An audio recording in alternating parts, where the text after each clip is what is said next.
So good evening students. சரி, நம்ம start பண்ணலாம். ஸோ லாஸ்ட் கிளாஸ் நம்ம என்ன பார்த்தோம் அப்படின்னு பார்த்தீங்கன்னா, குப்த பேரரசு பற்றி பார்த்தோம் இல்லையா, குப்தா எம்பையர் பார்த்தோம். ஸோ ஏன்ஷியன் இந்தியா, மெடிவல் இந்தியாவில் நமக்கு வந்து சிலபஸில் பார்த்தீங்கன்னா ரெண்டு டாபிக் தான். ஒன்று வந்து இண்டஸ் வேலி சிவிலைசேஷன், சிந்து சமவெளி நாகரிகம். இன்னொன்று வந்து பார்த்தீங்கன்னா குப்த பேரரசு. ஓகேவா? ஸோ இதுக்கு இடையில வரக்கூடிய the great Ashoka, Mauryan empire எதுவுமே நமக்கு வந்து சிலபஸில் வந்து கிடையாது. ஓகேவா? ஸோ அதுக்கப்புறம் நமக்கு வந்து பார்த்தீங்கன்னா அந்த குப்த எம்பையருக்கு அப்புறம் பார்த்தீங்கன்னா நமக்கு வந்து பெருசா ஒரு கண்டினியூட்டி இருந்திருக்காது. ஓகேவா? ஸோ பெருசா சொல்லிக்கிற அளவுக்கு யாரும் இருந்துக்க மாட்டாங்க. இப்போ நீங்க அந்த சிந்து சமவெளி நாகரிகத்துல இருந்து குப்த எம்பையர் வரையே நிறைய முக்கியமான ஸ்டோரிஸ் இருக்கும். ஓகேவா? எப்படி வந்து வேதகால பண்பாடு உள்ள வந்துச்சு, ஆரியர்களுடைய இன்வேஷன் வந்து எப்படி நடந்துச்சு, அதே மாதிரி பார்த்தீங்கன்னா அதுக்கப்புறம் ஜெயினிசமும் புத்திசமும் எப்படி வந்து வளர்ச்சி பெற்றுச்சு, அது எப்படி பரவிச்சு அதுக்கப்புறமா. ஓகேவா? ஸோ 16 மகாஜன பதாஸ் படிப்போம். அதுக்கப்புறம் வந்து பார்த்தீங்கன்னா மகத எம்பையர்கள் வந்து எப்படி எழுச்சி பெற்று வராங்க அப்படின்றது. இதுக்கிடையில வந்து பார்த்தீங்கன்னா பெர்ஷியன், கிரேக்கர்கள் எல்லாம் உள்ள வந்திருப்பாங்க. அதுக்கப்புறம் தான் மௌரியன் எம்பையர் வந்திருக்கும். ஸோ மௌரியன் எம்பையர் தான் இந்த கிரேட் எல்லாரும் வந்திருப்பாங்க. ஸோ அதுக்கப்புறம் வந்து பார்த்தீங்கன்னா ஒரு முக்கியமானது வந்து குப்த பேரரசு. ஓகேவா? ஸோ அதுவரை நம்ம வந்து பார்த்துருக்கோம். ஸோ அதுக்கப்புறம் வந்து பார்த்தீங்கன்னா சொல்லிக்கிற அளவுக்கு பெருசாக்க மாட்டாங்க. ஸோ முக்கியமாக யாரெல்லாம் இருப்பாங்க பார்த்தீங்கன்னா அந்த சாளுக்கியாஸ், ராஷ்டிரகூடாஸ் இவங்க எல்லாமே வந்து ஒரு சில பகுதிகளில் ஆட்சி பண்ணிட்டு இருப்பாங்க. ஓகேவா? ஸோ அந்த டைம்ல வந்து பார்த்தீங்கன்னா இந்தியா ஃபுல்லா சொல்ல முடியாது, ஒரு குறிப்பிட்ட அவங்களும் வந்து பார்த்தீங்கன்னா சொல்லிக்கிற அளவுக்கு ஒரு பேரரசுகளா இல்லாட்டாலும் ஒரு ஒரு கிங்டமாவே இருந்தாங்கன்னு சொல்லலாம். ஓகேவா? எம்பையர் அப்படின்னு சொல்ற அளவுக்கு இல்லாட்டாலும் ஒரு கிங்டமாவே தங்களை வந்து ஸ்ட்ராங் பண்ணிக்கிட்டாங்க அப்படின்னு சொல்லலாம். ஸோ அதுக்கப்புறம் வந்து பார்த்தீங்கன்னா நம்ம இதுவரை பார்த்தீங்கன்னா எல்லாருமே மேக்சிமம் வந்து ஹிந்து ரூலர்ஸா இருப்பாங்க. ஓகேவா? ஸோ இதுக்கப்புறம் தான் முஸ்லீமுடைய ஆட்சி காலம் அப்படின்னு சொல்லலாம். அதாவது மெடிவல் இந்தியா ஸ்டார்ட் ஆக போகுது. ஸோ மெடிவல் இந்தியா நமக்கு வந்து எக்ஸாக்டா எங்க இருந்து ஸ்டார்ட் ஆகும் அப்படின்னு பார்த்தீங்கன்னா 13th செஞ்சுரியில், அதாவது 1200 இயர்ஸ்ல வந்து ஸ்டார்ட் ஆகும். ஓகேவா? எக்ஸாக்டா நமக்கு வந்து 1200 இயர்ஸ்ல இருந்தே ஸ்டார்ட் ஆயிரும். கிட்டத்தட்ட அவங்க ரொம்ப ஸ்ட்ராங்கா இருந்தது. முகல்ஸ் வர பார்த்தீங்கன்னா ரொம்ப ஸ்ட்ராங்கா இருப்பாங்க. 1707 வரை பயங்கர ஸ்ட்ராங்கா இருப்பாங்க. ஸோ கிட்டத்தட்ட ஒரு 500 இயர்ஸ் அவங்க கண்ட்ரோல் இருந்திருக்கும். அதுக்கப்புறமும் பிரிட்டிஷ் ஸ்ட்ராங் ஆகுது வரையே அவங்க வந்து கொஞ்சம் கொஞ்சமா பலவீனமா, அதாவது ஒரு பக்கம் பிரிட்டிஷ் வந்து ஸ்ட்ராங் ஆகிட்டே இருப்பாங்க, இன்னொரு பக்கத்துல வந்து பாத்தீங்கன்னா அந்த முஸ்லீம்ஸ் ஆட்சியாளர்கள் கொஞ்சம் பலவீனம் அடைஞ்சிட்டே இருப்பாங்க. ஓகேவா? ஸோ இதான் வந்து நடந்திருக்கும். அப்ப கிட்டத்தட்ட வந்து பாத்தீங்கன்னா எக்ஸாக்டா நமக்கு வந்து 1857ல கடைசியாட்டு நமக்கு வந்து முகல் ரூலர் ஒருத்தர் இருப்பாரு. ஸோ அவருடைய தலைமையில தான் அந்த 1857 ரிவோல்ட்டே நடத்துவாங்க. ஸோ அந்த மாதிரி நமக்கு வந்து முடிவடையும். ஆனா 1707க்கு அப்புறமா 1707க்கு அப்புறமா ஸ்ட்ராங்கான யாருமே இருக்க மாட்டாங்க. எல்லாருமே வந்து கொஞ்சம் கொஞ்சமா டவுன் ஆகிட்டே இருப்பாங்க. ஓகேவா? ஸோ இதுல நமக்கு வந்து முக்கியமான 2 பேர் யாருன்னு பாத்தீங்கன்னா, ஒன்னு வந்து டெல்லி சுல்தானியம், இன்னொன்னு வந்து பாத்தீங்கன்னா நமக்கு வந்து முகலாயர்கள். ஸோ முகலாயர் சொல்லும் போது பாபர், ஹுமாயூன், அக்பர், ஓகே. ஸோ அதுக்கப்புறம் யார், ஷாஜகான், ஜஹாங்கீர், அவுரங்கசீப், இவங்க எல்லாருமே நமக்கு வந்து பார்த்தீங்கன்னா முகல். அதே மாதிரி நம்ம இங்க பார்த்தோம் அப்படின்னு பார்த்தீங்கன்னா டெல்லி சுல்தானி தான் நம்ம இன்னைக்கு பார்க்க போறோம். ஸோ இதுல வந்து பார்த்தீங்கன்னா ஒரு 4-5 டைனஸ்டி வருவாங்க. ஓகேவா? ஸோ அந்த டைனஸ்டி எல்லாமே ஓகேவா, எக்ஸாக்டா சொல்ல போனா 5 டைனஸ்டி. அவங்களுடைய ஆட்சி வந்து கரெக்டா 1206ல ஸ்டார்ட் ஆகி 1526, ஓகேவா, கரெக்டா நமக்கு வந்து ஒரு 320 வருஷம் போகும். அந்த 1526ல பாபர் வந்து ஆட்சியை பிடிச்சிருவாரு. மீன்ஸ் இந்தியா வந்து கைப்பற்றிடுவாரு. ஸோ இப்படிதான் வந்து ஸ்டார்ட் ஆகுது. இப்ப எப்படி வந்து ஃபர்ஸ்ட் முஸ்லீம் உள்ள வராங்க அப்படின்ற ஒரு ஷார்ட் இன்ட்ரோ மட்டும் கொடுத்துறேன். ஓகேவா? ஸோ கொடுத்துட்டு அடுத்துதான் நம்ம வந்து பாத்தீங்கன்னா டெல்லி சுல்தானியம் எப்படி வந்து ஸ்டார்ட் ஆகுது அப்படின்ற ஸ்டோரியை பார்ப்போம். ஓகே. ஸோ இப்போ நமக்கு ஒரு கதையோட கண்டினியூஷனுக்காக இப்போ நம்ம எங்க முடிச்சோம்? குப்த பேரரசுல முடிச்சோம். அதுக்கப்புறமா அந்த பேர் மட்டும் நான் வச்சுக்கோங்க, பெருசா ஒண்ணும் வேண்டாம். ஓகேவா? ஸோ வந்து சாளுக்கியாஸ், ராஷ்டிரகூடாஸ், ஓகேவா, இவங்களாம் நான் வச்சுக்கோங்க. அதுக்கப்புறம் வந்து பாத்தீங்கன்னா இவங்க தான் அந்த ஸ்டார்டிங் பீரியட்ல நமக்கு வந்து ஸோ அந்த கேப்ல வந்து இருப்பாங்க. ஸோ அதுக்கப்புறம் பாத்தீங்கன்னா அந்த சௌஹான்ஸ், ஓகேவா, இப்போ கூட நீங்க நார்த் இந்தியாவில் இந்த பேர்லாம் கேள்விப்படலாம். ராஜ்புட்ஸ், ஓகே. ஸோ இவங்க, ஸோ பாத்தியாஸ், இந்த மாதிரி இவங்க எல்லாம் வந்து பாத்தீங்கன்னா அங்கங்கேயா ரூல் பண்ணிட்டு இருப்பாங்க. ஓகேவா? ஸோ இப்படி போயிட்டு இருக்கும்போது 8th செஞ்சுரியில நமக்கு வந்து முஸ்லிம்ஸ் வந்து உள்ள வரக்கு ஸ்டார்ட் பண்றாங்க. 8th செஞ்சுரி அப்படின்றப்ப 700 ஸ்டார்ட், அதாவது 700th இயர் அந்த மாதிரி வரும் இல்லையா? ஸோ எக்ஸாக்டா சொல்ல போனா முகமது பின் காசிம் அப்படின்றவர் நமக்கு வந்து பாத்தீங்கன்னா 712 712 நோட் பண்ணிக்கோங்க, இதெல்லாம் நமக்கு இல்ல. ஸோ ஸோ இது வந்து நமக்கு வந்து எக்ஸாம் பாயிண்ட் ஆஃப் வியூலையும் பெருசாக தேவைப்படாது. ஸோ அதனாலதான் 712வது வருஷம். ஸோ இந்த ஸ்டோரி புரியணும் அப்படின்னா நோட் பண்ணிவாங்க. 712வது வருஷம் வந்து பாத்தீங்கன்னா இவர் வந்து உள்ள வராரு. ஸோ இந்தியாவுக்குள்ள வராரு. இந்தியா அப்ப அவங்களுக்கு வந்து எப்படி இருந்தா சிந்து பகுதி, ஓகேவா? ஸோ சிந்து நதிக்கரையில அமைந்த பகுதி, அதனால சிந்து. அதான் பின்னாடி வந்து இந்தியா அப்படின்ற பெயர் கொண்டதா மாறிச்சு, ஓகேவா? ஸோ நிறைய காரணங்கள் சொல்றாங்க. அதுல முக்கியமான ஒரு ஏற்றுக்கொள்ளப்பட்ட காரணம் வந்து இது. ஓகே. ஸோ இதுல முக்கியமான பர்சன் போய் பார்க்கும்போது 712வது வருஷம் நமக்கு யார் வரோம்னா முகமது பின் காசிம் அப்படின்னு சொல்லிட்டு ஒருத்தர் வராரு, ஓகேவா? ஸோ காசிம் இங்க வந்து பாத்தீங்கன்னா தாஹிர் அப்படின்ற ஒரு ரூலர் இருக்கிறாரு. அவர்கிட்ட தான் ஃபர்ஸ்ட் நமக்கு வந்து அரூர் அப்படின்ற பகுதியில வந்து சண்டையிடுறாரு. சண்டையிட்டு வெற்றி பெற்று ஃபர்ஸ்ட் ஒரு சின்ன இடத்த வந்து கேப்சர் பண்றாரு. ஸோ அதுக்கப்புறம் வந்து பாத்தீங்கன்னா ஃபர்தரா அவர் வந்து முல்தான் அதை சுற்றியுள்ள இடங்கள்ல, ஓகேவா? ஸோ முல்தான் அப்படின்ற நமக்கு வந்து பாகிஸ்தான் ரீஜன் இருக்கு இல்லையா? ஸோ அந்த ரீஜன்ல எல்லாத்தையும் நமக்கு வந்து பாத்தீங்கன்னா டெவலப் பண்றாரு. ஸோ டெவலப் பண்ணி தன்னுடைய ஆட்சியை வந்து விஸ்தாரப்படுத்துறாரு, ஓகேவா? ஒரு ஆட்சியை வந்து பாத்தீங்கன்னா விஸ்தாரப்படுத்துறாரு. ஸோ இந்த பகுதிகள் எல்லாமே இந்த பகுதிகள், ஏன்னா இங்கதான் சவுதி அரேபியா உட்பட அந்த கண்ட்ரீஸ்லாம் இருக்கு, ஓகேவா? ஸோ இங்கதான் வந்து முஸ்லீம்கள் இருந்த பகுதி. எக்ஸாக்டா சொல்ல போனா இங்க வந்து பாகிஸ்தான் முடியும். அது இங்க பாகிஸ்தான் பார்டர்லயே ஈரான் வந்து ஸ்டார்ட் ஆயிரும், ஓகேவா? ஸோ ஈரான் எல்லாமே நமக்கு வந்து டர்க்கு, அதுக்கப்புறம் வந்து சவுதி அரேபியா. ஸோ இங்க இருந்து ஈஸியா நமக்கு வந்து உள்ள வந்துட்டாங்க, ஓகே? ஸோ இங்க வந்து கேப்சர் பண்ணிட்டாங்க. நிறைய விஷயங்கள் நடக்குது. ஸோ அப்ப நமக்கு முக்கியமா ஃபர்ஸ்ட் நம்ம ஞாபகம் இருந்தது இந்த 712வது வருஷம் வந்த முகமது பின் காசிம் அப்படின்ற ஒருத்தரை வந்து ஞாபகம் வச்சுக்கோங்க. ஸோ கொஞ்ச நாள்லயே வந்து காலிஃப்ன்றது முஸ்லீம்களுடைய தலைவர் காலிஃப், ஓகேவா? அவருடைய காலிஃப் வந்து என்ன பண்ணிட்டாங்கன்னா திரும்ப கூப்பிட்டாரு, நீ திரும்ப வந்துரு அப்படின்னு சொல்லிட்டு. ஸோ அகைன் இவர் வந்து திரும்ப போகக்கூடிய சூழ்நிலைக்கு வந்து தள்ளப்படுறாரு. ஸோ போயிடுறாரு, ஓகேவா? ஸோ ஆனா இங்க வந்து பாத்தீங்கன்னா அவர் வந்து எடுத்துட்டு போன விஷயங்களாகட்டும், கற்றுக்கொண்ட விஷயங்களாகட்டும், ஸோ லேர்ன் பண்ணது, இது எல்லாமே வந்து அதிகம் சொல்லலாம், ஓகேவா? ஸோ இந்த டைம் வந்து ரொம்ப முக்கியமான ஒரு டைமா இருந்துச்சு. இதுக்கப்புறமா வந்து யாரு வராங்க அப்படின்னு பாத்தீங்கன்னா 997, ஓகேவா? ஸோ இது வந்து பாத்தீங்கன்னா இந்த டைம்ல நமக்கு யார் வராங்கன்னா, நீங்க கேள்விப்பட்டிருப்பீங்க, கஜினி, முகமது கஜினி வந்து வராரு, ஓகேவா? முகமது கஜினி வந்து வராரு, ஓகே?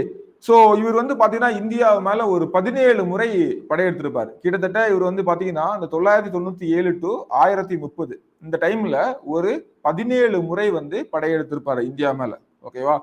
சோ இவர் வந்து பாத்தீங்கன்னா இங்க வந்து அந்த டைம்ல வந்து பாத்தீங்கன்னா நார்த் இந்தியா ஒரே குடைக்கு கீழே இல்ல, நிறைய குட்டி குட்டி கிங்டமா வந்து பிரிஞ்சு இருந்துச்சு. ஸோ இதுல ஈஸியா வந்து பாத்தீங்கன்னா நமக்கு வந்து ஷாஹி கிங்டம் அப்படின்னு ஒன்று இருந்துச்சு. ஸோ இதெல்லாம் தேவையில்ல, ஜஸ்ட் நான் வச்சுக்கோங்க. ஸோ அதுல ஈஸியா வந்து இன்வைட் ஆகி அந்த ஏரியாவை கேப்சர் பண்ணி அந்த ஏரியா வந்து எக்ஸ்டெண்ட் பண்றதுக்கு ஸ்டார்ட் பண்ணிட்டாரு, ஓகேவா? ஸோ அதுக்கப்புறம் பாத்தீங்கன்னா கொஞ்சம் கொஞ்சமா கன்னூஜ், குஜராத், காஷ்மீர், நேபாள், மால்வா, பண்டல்கண்ட் இது எல்லாமே இந்த பார்டர்ல உள்ள இடங்கள் தான், ஓகேவா? ஸோ இந்த மாதிரி வந்து எக்ஸ்டெண்ட் பண்ணதுக்கு ஸ்டார்ட் பண்ணிட்டாரு. ஸோ அதுக்கப்புறம் பாத்தீங்கன்னா நமக்கு வந்து ஸோ இந்த மாதிரி போயிட்டு இருக்கும்போது இந்த ஷாஹி கிங்டத்தோடைய கிங் வந்து யார் இருப்பா அப்படின்னு பாத்தீங்கன்னா ஜெயபாலா அப்படின்னு ஒருத்தர் இருக்காரு. ஸோ அவரை வந்து பாத்தீங்கன்னா 1101 வந்து ஈஸியா டிஃபீட் பண்றாரு. ஸோ டிஃபீட் பண்ணதுக்கு அப்புறமா இன்னும் அவருடைய எல்லைகளை வந்து விரிவு பண்ணிட்டே போறாரு. ஸோ கண்டினியூவா நிறைய போர் நடக்குது, ஓகேவா? ஸோ நான் சொன்னேன் இல்லையா, இவர் வந்து போயிட்டு வந்துட்டே இருப்பாரு. கிட்டத்தட்ட 17 முறை நமக்கு இந்தியா மேல படையெடுப்பு நடத்தியிருப்பாரு, ஓகேவா? ஸோ இதான் வந்து பாத்தீங்கன்னா இந்த முகமது கஜினியோடைய வரலாறு. ஸோ நமக்கு வந்து கேள்விப்பட்டிருப்பீங்களா, இவர் வந்து பாத்தீங்கன்னா இந்த புகழ்பெற்ற சோம்நாத் டெம்பிள்ல உள்ள சிலைகள் எல்லாம் வந்து உடைச்சிருப்பாங்க. ஸோ நிறைய கலவரங்கள் நடந்திருக்கும், ஓகேவா? கிட்டத்தட்ட அந்த இந்துக்களுக்கான அடையாளங்கள்ல பலவே வந்து பாத்தீங்கன்னா சூறையாடப்பட்டிருக்கும். ஸோ அது எல்லாமே வந்து பாத்தீங்கன்னா இந்த டைம்ல நடந்ததுதான். ஸோ இது எல்லாமே இந்த டைம்ல நடக்குது. ஸோ முகமது கஜினி. ஸோ நான் ஷார்ட்டா சொல்றேன். இவங்களை பற்றி படிக்கிறதுனாலே நிறைய கதை இருக்குது. ஒவ்வொரு போர்ல என்னென்ன பண்ணாங்க, எது பண்ணாங்க அப்படின்ற விஷயம் நிறைய இருக்குது. ஸோ நம்ம அவ்வளோத்துக்குள்ள போகணும்னா ஸோ அடுத்தது முக்கியமான பர்சன் நமக்கு யாருன்னு பாத்தீங்கன்னா முகமது கோரி, ஓகேவா? ஸோ இந்த முகமது கோரியில இருந்துதான் நமக்கு வந்து கதை ஸ்டார்ட் ஆகுது, ஓகே? ஸோ இந்த முகமது கோரி அப்படின்றவர் நமக்கு வந்து உள்ள வராரு. அதுல இருந்தா நமக்கு வந்து ஸ்டார்ட் ஆகுது அப்படின்னு சொல்லலாம். ஸோ இவர் வந்து இது வந்து ஒரு கேப். இதுக்கப்புறம் ஒரு பெரிய கேப் இருக்கும். அதுக்கப்புறம் ரொம்ப லேட்டரா தான் முகமது கோரி வந்து உள்ள வர வந்து ட்ரை பண்ணுவாரு, ஓகேவா? ஸோ இது வந்து பாத்தீங்கன்னா 1030 இதுக்கப்புறம் வந்து பாத்தீங்கன்னா 1100 and something அந்த டைம்ல தான், ஓகேவா? ஸோ லாஸ்ட் 1194, ஓகேவா? எக்ஸாக்டா அதுக்கப்புறம் தான் உள்ள வர்றதுக்கு ட்ரை பண்ணிருப்பாரு. அவர் தான் முகமது கோரி. ஸோ அப்போ நான் என்ன இதுக்கு எதுக்காக இந்த கதையை சொல்ல வந்தேன் அப்படின்னு பாத்தீங்கன்னா, இவர் வந்து ஆல்ரெடி இதெல்லாம் வந்து பாத்தீங்கன்னா எப்படி ஃபர்ஸ்ட் முஸ்லீம் வந்து உள்ள வராங்க அப்படின்னு சொல்றதுக்கான ஒரு கதை தான். ஓகேவா? ஸோ இப்போ நம்ம ஸ்ட்ரெயிட்டா வந்து எங்க போயிடலாம் அப்படின்னு பாத்தீங்கன்னா, முகமது கோரி எப்படி உள்ள வராரு, அதுக்கப்புறம் தான் இப்போ இவங்க 2 பேரும் வந்துட்டு போனாங்க இல்லையா, அவங்களால இங்க வந்து ஒரு நிலையான எம்பையரோ ஒரு அரசாங்கமோ ஸ்தாபிக்கப்படல. ஆனா அந்த முகமது கோரி வந்ததுக்கு அப்புறம் அப்படின்னு பாத்தீங்கன்னா நமக்கு வந்து இதுக்கு அப்புறம் தான் இந்த இந்தியாவில் முஸ்லீம்களுடைய ரூலிங் அப்படின்றதே ஒன்று ஸ்டார்ட் ஆச்சு அப்படின்னு சொல்லலாம். ஓகேவா? ஸோ ஸ்ட்ராங்கா இவரு போட்ட பேஸ் தான் அப்படின்ற மாதிரியே நமக்கு வந்து சொல்லலாம். ஓகேவா? ஸோ இப்போ இந்த முகமது கோரி எப்படி உள்ள வராரு, அதுல இருந்து எப்படி டெல்லி சுல்தானியம் ஒன்று ஆரம்பிக்குது அப்படின்றத நம்ம வந்து தெளிவாகவே பார்க்கலாம். ஓகேங்களா? ஸோ இப்போ வந்து பாத்தீங்கன்னா இந்தியாவில் முஸ்லீம்கள ஆட்சி எப்படி ஸ்டார்ட் பண்றதை நம்ம பார்க்கலாம். ஓகேவா? ஸோ இப்போ வந்து என்ன பண்ணது பாருங்க, முகமது கோரி வந்து பாத்தீங்கன்னா 12ஆம் நூற்றாண்டு எக்ஸாக்டா அவர் வந்து பாத்தீங்கன்னா ஃபர்ஸ்டா அவருக்கு வந்து முக்கியமான போர் வந்து முதல் தரையின் போர். ஓகேவா? அதுக்கு முன்னாடி டீட்டெயில பார்ப்போம். ஸோ இதுல வந்து வேற ஒன்றும் சொல்ல, நான் வந்து இவங்க எல்லாம் யார் அப்படின்னு பாத்தீங்கன்னா சவுதி அரேபியால இருந்து வந்தவங்க தான். ஓகேவா? பொதுவாகவே இந்த கல்ஃப் கண்ட்ரி அங்கிருந்து வந்தவங்க தான். ஸோ ஆரம்ப நாட்கள்லயே நிறைய பேர் வந்து பாத்தீங்கன்னா இங்க வந்திருப்பாங்க, சதர்ன் ஏரியாவுக்கு வந்திருப்பாங்க. ஓகேவா? அந்த மலபார் பகுதிக்கு வந்து வந்திருப்பாங்க. ஸோ அவங்க எல்லாம் வந்து அங்க அவங்க வாணிகத்துக்காக வந்திருப்பாங்க. ஓகேவா? ஸோ ஆரம்ப நாட்களே நமக்கு வந்து ட்ரேடிங் நடந்துட்டு இருந்துச்சு. ஆனா இந்த ரூலிங் அப்படின்றலாம் இல்ல, ட்ரேடிங் நமக்கு நடந்துட்டு இருந்துச்சு. ஸோ நிறைய குதிரைகள் ஏற்ற இறக்கங்கள் இந்த மாதிரியான விஷயங்கள் எல்லாமே நமக்கு வந்து நடந்துருச்சு. சிந்து சமவெளி நகரத்துல நடந்துட்டு இருந்துச்சு. அப்போ இந்த பகுதியில வந்து பாத்தீங்கன்னா மலபார் பகுதி, நம்மளுடைய கேரளா பகுதியில வந்து பாத்தீங்கன்னா வந்து தங்கி அங்க அவங்க வியாபாரத்தெல்லாம் விட்டுட்டு இங்கேயே கல்யாணம் பண்ணி செட்டில் ஆன சில பேர் தான் மாப்பிள்ளைஸ் அப்படின்ற டாபிக் அப்படின்னு சொல்ல ஆரம்பிச்சாங்க. ஸோ அதுல இருந்து அந்த டேமே வந்துச்சு. ஓகேவா? ஸோ அவங்க இங்க வந்து பாத்தீங்கன்னா நமக்கு நார்மலா என்ன பண்ண ஆரம்பிச்சிட்டாங்கன்னா விவசாயம் பண்ணி மக்களோட மக்களா சேர்ந்து வாழ ஆரம்பிச்சிட்டாங்க. ஓகே? ஸோ இப்படி ஒரு ஸ்டோரி உங்களுக்கு உண்டு. That's not so important. ஓகேவா? ஸோ இப்போ நமக்கு வந்து பாத்தீங்கன்னா முகமது கோரி வராரு. வந்தவர் வந்து பாத்தீங்கன்னா முதல் தரையின் போர் அப்படின்றது 1191 நடக்குது. இங்க யாரு கூட அப்படின்னு பாத்தீங்கன்னா இங்க வந்து பிருத்விராஜ் சௌஹான் அப்படின்றது இருக்காரு. ஓகேவா? இவர் யாருன்னு பாத்தீங்கன்னா ஆஜ்மேர் அப்படின்ற பகுதியோடைய கிங். ஓகேவா? எந்த இடம்?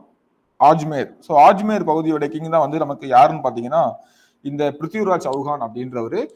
ஸோ இந்த போர்ல வந்து பாத்தீங்கன்னா பிருத்விராஜ் சௌஹான் வந்து வெற்றி பெற்றாரு, முகமது கோரி வந்து தோல்வி அடைந்தாரு. ஓகேவா? ஸோ முகமது கோரி வந்து வர வழியில் நிறைய போர்கள் நடத்திட்டு வந்ததாலும், ஸோ இவரை கொஞ்சம் வந்து ஈஸியா எடை போட்டதாலும், ஓகேவா? ஸோ இதுல வந்து ஒரு தோல்வி வந்து தழுவுறாரு. ஓகேவா? ஸோ அதுக்கப்புறமா வந்து பாத்தீங்கன்னா மறுபடியும் என்ன சொல்றாருன்னா மறு வருஷமே இவர் போயிட்டு தன்னுடைய படைபலத்தை வந்து ஸ்ட்ராங் பண்ணிட்டு மறுபடியும் வந்து கிளம்பி வராரு. ஸோ இது வந்து பாத்தீங்கன்னா 2வது தரையின் போர் 1192 நெக்ஸ்ட் இயரே நடக்குது. ஓகேவா? இதுலயும் அகைன் யார் கூட தான்? பிருத்விராஜ் சௌஹான் கூட தான் நமக்கு வந்து, நான் சொன்னேன் இல்லையா சௌஹான் எல்லாம் ஏற்கனவே இங்க இருந்துட்டு இருந்தாங்கன்னு சொல்லிட்டு. ஸோ அந்த பிருத்விராஜ் சௌஹான் கூட நமக்கு வந்து போர் நடக்குது. அதுல கோரி வந்து வெற்றி பெற்றாரு. ஸோ இப்படிதான் வந்து பாத்தீங்கன்னா உள்ள என்றாகிறாரு. ஸோ முதல் வெற்றி 1192ல. ஸோ இதுக்கப்புறம் பாத்தீங்கன்னா நமக்கு வந்து பிருத்விராஜ் சௌஹான் வந்து வெற்றி பெற்றாரு. ஸோ வெற்றி பெற்றதுக்கு அப்புறம் என்ன ஆகுது அப்படின்னு பாத்தீங்கன்னா இவர் வின் பண்ணிட்டு மறுபடியும் இவருக்கு வந்து பெருசா ரூலிங் பண்றதுக்கெல்லாம் இங்க வந்து இன்ட்ரெஸ்ட் கிடையாது. ஸோ அதனால என்ன பண்றாருன்னா இந்த வின் பண்ண ஏரியாவெல்லாம் மறுபடியும் பிருத்விராஜ் சௌஹான்ட்டை கொடுத்துட்டு, ஆனா ஒரு கண்டிஷன் என்னன்னு பாத்தீங்கன்னா தான் சொல்றதை கேட்கணும். ஓகேவா? ஸோ நான் வந்து உன்னைய இந்த இடத்துக்கு ஒரு கிங்கா நான் செட் பண்ணி வச்சிருக்கேன் அப்படின்ற மாதிரி கொடுத்துட்டு போயிட்டாரு. ஓகேவா? ஸோ ஆனா வந்து பாத்தீங்கன்னா எதுவுமே நினைச்ச மாதிரி போகல. ஸோ இப்போ வந்து பாத்தீங்கன்னா உங்க கையில ஒரு இடம் இருக்குது, அந்த இடத்த நீங்க ரூல் பண்ணிட்டு இருக்கீங்க. யாரோ ஒருத்தவங்க வந்து புடுங்கி மறுபடியும் அவங்க கண்ட்ரோல் கொடுத்தா என்ன ஆகும்? மறுபடியும் அந்த இடத்த வந்து ஃபுல் அண்ட் ஃபுல்லாவே நீங்க வந்து கைப்பற்றா நினைப்பீங்க இல்லையா? ஸோ அதே கதை தான் இங்க வந்து பாத்தீங்கன்னா பிருத்விராஜ் சௌஹானும் வந்து நமக்கு பண்றாரு. ஸோ லாஸ்டா வந்து பாத்தீங்கன்னா இப்படி இருந்தா சரிப்பட்டு வராது அப்படின்னு சொல்லிட்டு பிருத்விராஜ் சௌஹானை வந்து கொன்றாரு. ஓகேவா? ஸோ கொல்றதுக்கு அவர் வந்து ராஜதுரோக குற்றம் சாட்டி மீன்ஸ் அப்படின்னு என்னன்னு பாத்தீங்கன்னா இல்ல, அதாவது ராஜதுரோக குற்றம் அப்படின்னா இப்ப யாரு கிங்கு? ஆக்சுவலா முகமது கோரி தான் இங்க இந்த ஏரியா கிங்கு. ஆனா அந்த இடத்த வந்து அவர் சார்பா இவர் வந்து பாத்துக்கிறாரு. அப்படிதான் சூழ்நிலை. ஆனா இவர் வந்து அந்த கிங்குக்கே இவர் வந்து துரோகம் இது பண்றாரு அப்படின்னு சொல்லிட்டு குற்றம் சாட்டிட்டு என்ன ஆகும் அப்படின்னு பாத்தீங்கன்னா அவரை வந்து கொன்றுவாரு. ஓகேவா? சோ இப்போ இந்த ஏரியா வந்து அவருக்கு பாத்துக்கணும். அவருக்கு அங்க ஆல்ரெடி தன்னோட ஏரியாவையும் கவனிச்சுக்கணும். அதனால என்ன பண்றாரு அப்படின்னு பாத்தீங்கன்னா அவரு கீழே ஸ்லேவா இருந்த ஒருத்தர் தான் குத்புதீன் அப்படின்றவர். ஸோ குத்புதீனுக்கு வந்து பாத்தீங்கன்னா இந்த இந்த இந்திய பகுதிகளில் நம்ம கேப்சர் பண்ண இடத்தெல்லாம் நீ பார்த்துக்கோ அப்படின்னு சொல்லிட்டு அவரை வந்து கொடுத்துட்டு போயிடாரு. ஓகேவா? ஸோ இப்படிதான். இப்போ பாத்தீங்கன்னா இந்த ஆக்சுவலா இவங்க வந்து நிறைய ஸ்லேவ்ஸ் வச்சிருப்பாரு இவரு. ஓகேவா? ஸோ இவருக்கு வந்து பாத்தீங்கன்னா மகன்கள் கிடையாது. அதனால பண்டகன் அப்படின்ற நிறைய ஸ்லேவ்ஸை வந்து இவர் வந்து பராமரிச்சிருந்திருப்பாரு. இப்படிதான் இவங்க வந்து வர்றாங்க. அவர்கிட்ட ஸ்லேவா இருந்தவங்க அவரு கேப்சர் பண்ற நிறைய பகுதிகளுடைய கவர்னர் மாதிரி செட் பண்ணுவாரு. ஓகேவா? சோ இந்த இடத்த நீ பாத்துக்கோ, இந்த இடத்த நீ பாத்துக்கோ, இந்த இடத்த நீ பாத்துக்கோ, நான் எல்லாத்துக்கும் ஹெட்டா நான் உட்காந்துக்கிறேன் அப்படின்ற மாதிரி. இப்ப அவருக்கு வந்து பாத்தீங்கன்னா மகன் கிடையாது. மகன்கள்ன்றத பிரச்சனை இல்லை, இந்த பதவி நீ பாத்துக்கோன்னு சொல்லிட்டு கொடுத்துருப்பாரு. இப்போ இந்த மாதிரி சூழ்நிலையில வந்து பாத்தீங்கன்னா அவர்கிட்ட யார் வந்து பெஸ்டா இருக்கக்கூடிய ஸ்லேவோ அந்த ஸ்லேவ், அவருக்கு உண்மையா இருக்கிற ஸ்லேவ் இல்லைன்னா கொஞ்சம் திறமையா இருக்கிற ஸ்லேவ்ன்றது தெரியும் இல்லையா? ஸோ அவங்கள்ட்ட வந்து கொடுத்துருவாரு. ஸோ அப்படி கொடுக்கப்பட்டதுதான் நம்ம இந்திய பகுதி. ஓகேவா? இந்திய பகுதி கேப்சர் பண்ணி குத்புதீன்ட்ட வந்து கொடுத்துட்டு ரூல் பண்ண ஸ்டார்ட் பண்ணிடுவாரு. ஓகேவா? ஸோ அதுக்கப்புறம் திரும்பி போனவருக்கு கோரிக்கு வந்து பாத்தீங்கன்னா என்ன என்ன நடந்துன்னே தெரியாது. ஸோ மறுபடியும் ஒரு வாட்டி இங்க இந்தியாவுக்கு வந்து படையெடுத்து வருவாரு. அப்போ யார் கூட போர் நடக்குதுன்னா கன்னோஜ்ல வந்து கிங்கா இருந்தது. ஸோ கன்னோஜ்ல வந்து கிங்கா இருந்தவர், அவர் பேர் வந்து பாத்தீங்கன்னா நமக்கு ஜெயச்சந்திரா. ஓகேவா? ஸோ ஜெயச்சந்திரா வந்து பாத்தீங்கன்னா ஈஸியா வின் பண்ணுவாரு. ஸோ வின் பண்ண மட்டும் இல்லாம நிறைய செல்வங்களை எல்லாம் எடுத்துட்டு போயிடுவாரு. ஸோ போனதுக்கு அப்புறம் வந்து பாத்தீங்கன்னா அவர் வந்து என்ன என்ன நடந்துச்சு, என்ன ஆனாரு, எது ஆனாருன்றது தெரியல. ஸோ அதுக்கப்புறம் ரொம்ப நாளுக்கு அப்புறம் அவர் இறந்துட்டாரு அப்படின்ற செய்தி மட்டும் வந்துச்சு. ஸோ ஆட்டோமேட்டிக்கா இப்போ இந்தியாவுடைய பகுதியை வந்து யார் ரூல் பண்ணிட்டு இருக்காங்க, யாருடைய கண்ட்ரோல் இருந்து யார்கிட்ட பாதுகாத்துருக்காரு, குத்புதீன்ட்ட கொடுத்துருக்காரு. ஸோ இந்த குத்புதீன் வந்து பாத்தீங்கன்னா அவர் இறந்ததுக்கு அப்புறமா, ஸோ 1206 அவர் இறந்துட்டார் அப்படின்ற ஒரு செய்தி வந்ததுக்கு அப்புறமா இந்த இந்திய பகுதிகளுக்கு வந்து கிங் ஆயிக்கிறாரு. ஓகேவா? ஸோ இப்படிதான் வந்து இந்தியாவில் இந்த குத்புதீன் தான் நமக்கு வந்து பாத்தீங்கன்னா முதல் டெல்லி சுல்தானியத்துல வந்த அரசர். ஓகே, ஸோ இப்படிதான் நமக்கு வந்து இந்தியாவில் இந்த முஸ்லீம்களுடைய ஆட்சி ஸ்டார்ட் ஆகுது. இதுக்கப்புறம் கண்டினியூவா அந்த பிரிட்டிஷ் வந்து கேப்சர் பண்றது வரை அவங்களுடைய ஆட்சி தான் நடந்திருக்கும். ஓகேவா? ஸோ இதான் வந்து பாத்தீங்கன்னா இந்த இவங்களுடைய entry point. Okay, so once நான் இதை மட்டும் ரிப்பீட் பண்றேன். ஸோ ஃபர்ஸ்ட் யாரு வராங்க? 712 முகமது காசிம் வராரு. 997 வருஷம் வந்து கஜினி வராரு. கஜினி வந்து பாத்தீங்கன்னா 17 முறை படையெடுப்பு நடந்திருக்கும். ஸோ இதெல்லாம் வந்து நடக்குது. அதுக்கப்புறம் நமக்கு சிலபஸ் ஓரியன்டா முக்கியமா உள்ள பேசுனார் யாருன்னு பாத்தீங்கன்னா முகமது கோரி. ஸோ முகமது கோரி வந்து பாத்தீங்கன்னா இந்த லாஸ்ட் 12ஆம் நூற்றாண்டு ஸ்டார்டிங் அந்த டைம்ல வராரு. சாரி, 12ஆம் நூற்றாண்டுடைய இறுதி டைம்ல வராது. அது 13ஆம் நூற்றாண்டுல இருந்து நமக்கு வந்து இவங்களுடைய ஆட்சி வந்து ஸ்டார்ட் ஆகுது இல்லையா? ஸோ இவர் வந்து பாத்தீங்கன்னா நிறைய பண்டகங்கள் அப்படின்ற ஸ்லேவ்ஸ் வந்து வச்சிருக்காரு. ஓகேவா? ஸோ இந்த ஸ்லேவ்ஸ் தான் நாளைக்கு வந்து பாத்தீங்கன்னா என்னவா மாறுறாங்கன்னா அவருடைய ஆளுநர்களா மாறி சுல்தான்களா மாறாங்க. சுல்தான் அப்படின்றது கிங், வேற ஒண்ணும் இல்லை. ஓகேவா? அவங்க வந்து சுல்தான் சொல்லுவோம், அவ்வளவுதான்.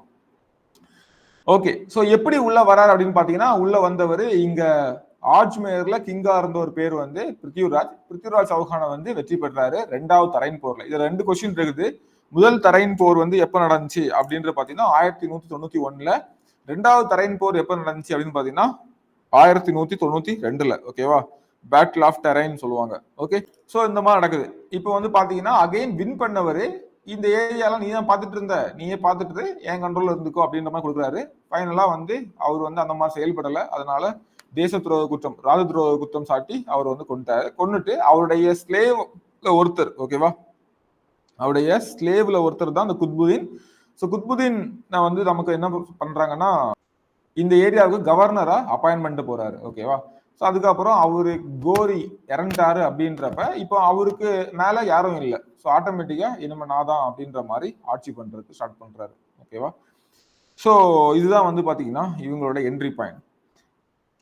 இதெல்லாம் நம்ம வந்து எங்க இருந்து தெரிஞ்சுக்கிறோம் அப்படின்னு பாத்தீங்கன்னா நமக்கு வந்து வரலாற்று பூர்வமான எல்லா ஆதாரங்களும் இருக்குது. இதுக்கு முன்னாடி உள்ள விஷயங்கள்லாம் நீங்க பாத்தீங்க அப்படின்னா இதுக்கு முன்னாடியே நமக்கு இண்டஸ் வேலி சிவிலைசேஷன் முக்கியமா பாக்குறோம் அப்படின்னு பாத்தீங்கன்னா இண்டஸ் வேலி சிவிலைசேஷன்ல நமக்கு வந்து பெருசா வந்து எதுவும் இருக்காது. ஓகேவா? சோ நமக்கு வந்து எழுதப்பட்ட ப்ரூஃப் எதுவுமே கிடையாது. நம்மளா தோண்டி எடுத்து பார்த்து அதை வந்து கார்பன் வயது கணிப்பு முறையில நம்ம வந்து டெஸ்ட் பண்ணி இப்படிதான் இருக்கும்ன்ற மாதிரி நம்மளே ஒரு இது பண்ணிக்கிட்டது தான் இல்லையா? ஆனா இங்க வந்து பாருங்க நமக்கு எல்லாமே எழுதப்பட்ட ப்ரூஃபே இருக்குது. இதுல வந்து பெருசா கேட்டது இல்ல, முக்கியமான மட்டும் சொல்றேன். ஓகேவா? என்னென்ன ஆண்டுகள் தான். அல் பெரூனி ஓகேவா. அல் பெரூனி எழுதின தாரிக் அல் ஹிந்த் எழுதப்பட்ட ஒரு புக்கு. இதுல வந்து இந்திய தத்துவ ஞானமும் மதமும் அப்படின்ற டாபிக்ல வந்து எழுதியிருப்பாரு. ஸோ இதுல இருந்து நம்ம வந்து இந்த டெல்லி சுல்தான்களை பற்றி நிறைய விஷயங்கள் தெரிஞ்சுக்க வரோம். அதுக்கப்புறம் பார்த்தீங்கன்னா மின்ஹஜ் உஸ்ராஜ் அப்படின்றவர் எழுதின தகபத் இ நஸ்ரி ஓகேவா. இது வந்து 1260 வந்து எழுதியிருப்பாங்க. ஸோ அதை விட முக்கியம் நமக்கு வந்து இதுதான். ஸோ யார் எழுதுனது? மின்ஹஜ் உஸ் சிராஜ் எழுதின தகபத் இ நஸ்ரி ஓகேவா. ஸோ உலக இஸ்லாமிய வரலாறு ஓகேவா. இது என்னன்னு பாத்தீங்கன்னா உலக இஸ்லாமிய வரலாறு. ஐ திங்க் நஸ்ரி அப்படின்றது வரலாறு அப்படின்ற மாதிரி வரும். ஓகே. ஸோ அதுக்கப்புறம் பாத்தீங்கன்னா ஜியாவுதீன் பரணி ஓகேவா. ஜியாவுதீன் பரணி எழுதின தாரிக் இ பெட்ரோஸ் ஷாஹி ஓகேவா. சாரி பெட்ரோஸ் இல்ல பெரோஸ் ஷாஹி. ஸோ பெரோஸ் ஷாஹி பின்னாடி படிப்போம். பெரோஸ் தாரிக் இ பெரோஸ் ஷாஹி ஓகேவா. ஸோ பெரோஸ் ஷாஹி வந்து பார்த்தீங்கன்னா பெரோஷா துக்ளக் வரையிலான உள்ள தில்லி சுல்தானுடைய வரலாறு எல்லாமே இவர் எழுதியிருப்பாரு. இவர் வந்து அந்த பீரியட்ல வாழ்ந்தவர். ஸோ ஃபெரோஷா துக்ளக் வர உள்ள இந்த இதெல்லாம் வந்து எழுதியிருப்பாரு. அடுத்து பார்த்தீங்கன்னா அமீர் குஸ்ரு ஓகேவா. ஸோ அமீர் குஸ்ரு எழுதின மிஃப்தா உல்து ஓகேவா. இதுல வந்து பாத்தீங்கன்னா ஜலாலுதீன் கில்ஜியினுடைய வெற்றிகளை குறித்து எழுதியிருப்பாரு. ஸோ இதுவும் முக்கியமானது. ஓகே, இதுவும் முக்கியமானது. தாரிக் இ ஃபெரோஷா இதை வந்து பேரை வச்சு கண்டுபிடிச்சிடலாம். தாரிக் இ ஃபெரோஷாகி அப்படின்றது ஃபெரோஷா துக்ளக் உள்ளது. மிஃப்தா உல்ஃபுது இது மட்டும் பார்த்துக்கோங்க. ஸோ இது வந்து பாத்தீங்கன்னா ஜலாலுதீன் கில்ஜியோடைய வெற்றிகள். அப்புறம் துக்ளக் நாமா ஈஸியானது. துக்ளக் டைனஸ்டி வருவாங்க, நம்ம பின்னாடி பார்ப்போம். ஸோ அந்த துக்ளக் டைனஸ்டியோடைய வம்ச வரலாறு இது வந்து பாரசீக மொழியில் எழுதியிருப்பாங்க. அதுக்கப்புறம் வந்து பாத்தீங்கன்னா ஃபெரிஷ்டா. ஸோ ரொம்ப முக்கியமான இதுதான். ஃபெரிஷ்டா வந்து பாத்தீங்கன்னா நமக்கு வந்து இந்தியாவில் இஸ்லாமியருடைய வரலாறு ஓகேவா. இஸ்லாமியர்கள் ரூல் பண்ண அந்த ஹிஸ்டரியை வந்து இதுல எழுதியிருப்பாங்க. ஓகே. ஸோ இதான் நமக்கு வந்து பாத்தீங்கன்னா ரொம்ப முக்கியமான. இதுக்கு ஏதாவது விடுபட்டு நம்ம பின்னாடி பார்க்கலாம் ஓகேவா. ஸோ ஞாபகம் வச்சுக்கோங்க. ஓகே. ஸோ ஜஸ்ட் இதை வந்து ரீட் பண்ணிக்கோங்க. ஏதாவது ஷார்ட்கட் வேணா படிச்சுக்கோங்க, இல்லை திரும்ப திரும்ப படிக்கும்போது நமக்கு வந்துடும். ஓகே. ஸோ அல்பரின் எழுதின தாரிக் அல் ஹிந்த், அப்புறம் அரபு மொழியில் அது வந்து என்னன்னா அரபு மொழியில் எழுதப்பட்ட இந்திய தத்துவ ஞானமும் மதமும் அப்படின்றது. மின்ஹஜ் உஸ்ராஜ் எழுதின தகபத் இ நஸ்ரி இது வந்து அரபு மொழியில் எழுதப்பட்ட உலக இஸ்லாமிய வரலாறு. அடுத்து ஜியாவுதீன் பாரணி எழுதின தாரிக் இ பெரோஷாஹி அப்படின்றது. அது வந்து பெரோஷா துக்ளக் வர உள்ள டில்லி சுல்தானுடைய வரலாறு. குத்புதீன் ஐபக்ல இருந்து ஓகேவா. முதல் ரூலர் வந்து குத்புதீன் ஐபக்ல இருந்து நமக்கு டில்லி சுல்தான் வர. அடுத்து வந்து அமீர் குஷ்ரு, மிஃப்தா உல்ஃப்து இது வந்து பார்த்தீங்கன்னா ஜலாலுதீன் கில்ஜியோடைய வெற்றிகள். ரொம்ப முக்கியமான பர்சன் அவர் பார்ப்போம். துக்ளக் நாமா வந்து பார்த்தீங்கன்னா துக்ளக் டைனஸ்டியோடைய வம்ச வரலாறு. அப்புறம் பெரிஷ்டா வந்து பார்த்தீங்கன்னா இந்தியாவில் வந்து இஸ்லாமிய ஆட்சியினுடைய வரலாறு ஃபுல்லாக எழுதியிருப்பா. ஸோ கிட்டத்தட்ட இதுல இருந்து நமக்கு வந்து எல்லா தகவல்களும் கிடைச்சிருச்சு அப்படின்னு சொல்லலாம். ஓகேவா. ஸோ இந்த இந்தியா அப்படின்ற பேர் எப்படி வந்துச்சு அப்படின்றத ஒரு சின்ன பாக்ஸ்ல கொடுத்துருக்கேன். அரேபியர்களும் ஈரானியர்களும் இந்த இந்தியா வந்து பார்த்தீங்கன்னா ஹிந்து அப்படின்னு சொன்னாங்க ஓகேவா. ஸோ இந்தியர்களை வந்து இந்துக்கள் அப்படின்ற மாதிரி சொன்னாங்க. இப்படிதான் அந்த பேர் வந்துச்சு ஓகேவா. ஸோ இது வந்து சிந்துல இருந்து தான் இந்த பேர் வந்ததா வந்து சொல்றாங்க. ஓகே. ஸோ இதுல இருந்து தான் ஹிந்துஸ்தானா இருக்கட்டும் ஓகேவா, இந்தியாவா இருக்கட்டும் எல்லாமே வந்தது. ஸோ எல்லாத்துக்கும் பேஸ் என்னது? சிந்து அப்படின்ற ஒரு வார்த்தை தான். Okay okay. ஸோ இப்போ நமக்கு வந்து பார்த்தீங்கன்னா மொத்தம் என்னென்ன டைனஸ்டி இருக்கு, எப்படி ரூல் பண்ணாங்க அப்படின்னு பார்த்துடலாம். ஸோ இந்த டைனஸ்டி மட்டும் ஃபர்ஸ்ட் சொல்லிடுறேன், உங்களுக்கு ஈஸியாக இருக்கும். ஃபர்ஸ்ட் வந்து பார்த்தீங்கன்னா மம்லுக் டைனஸ்டி. Mamluk okay.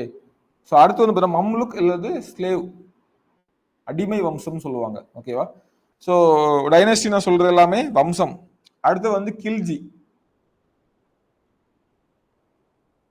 அடுத்து வந்து பார்த்தீங்கன்னா துக்ளக். அடுத்து வந்து பார்த்தீங்கன்னா சையத்.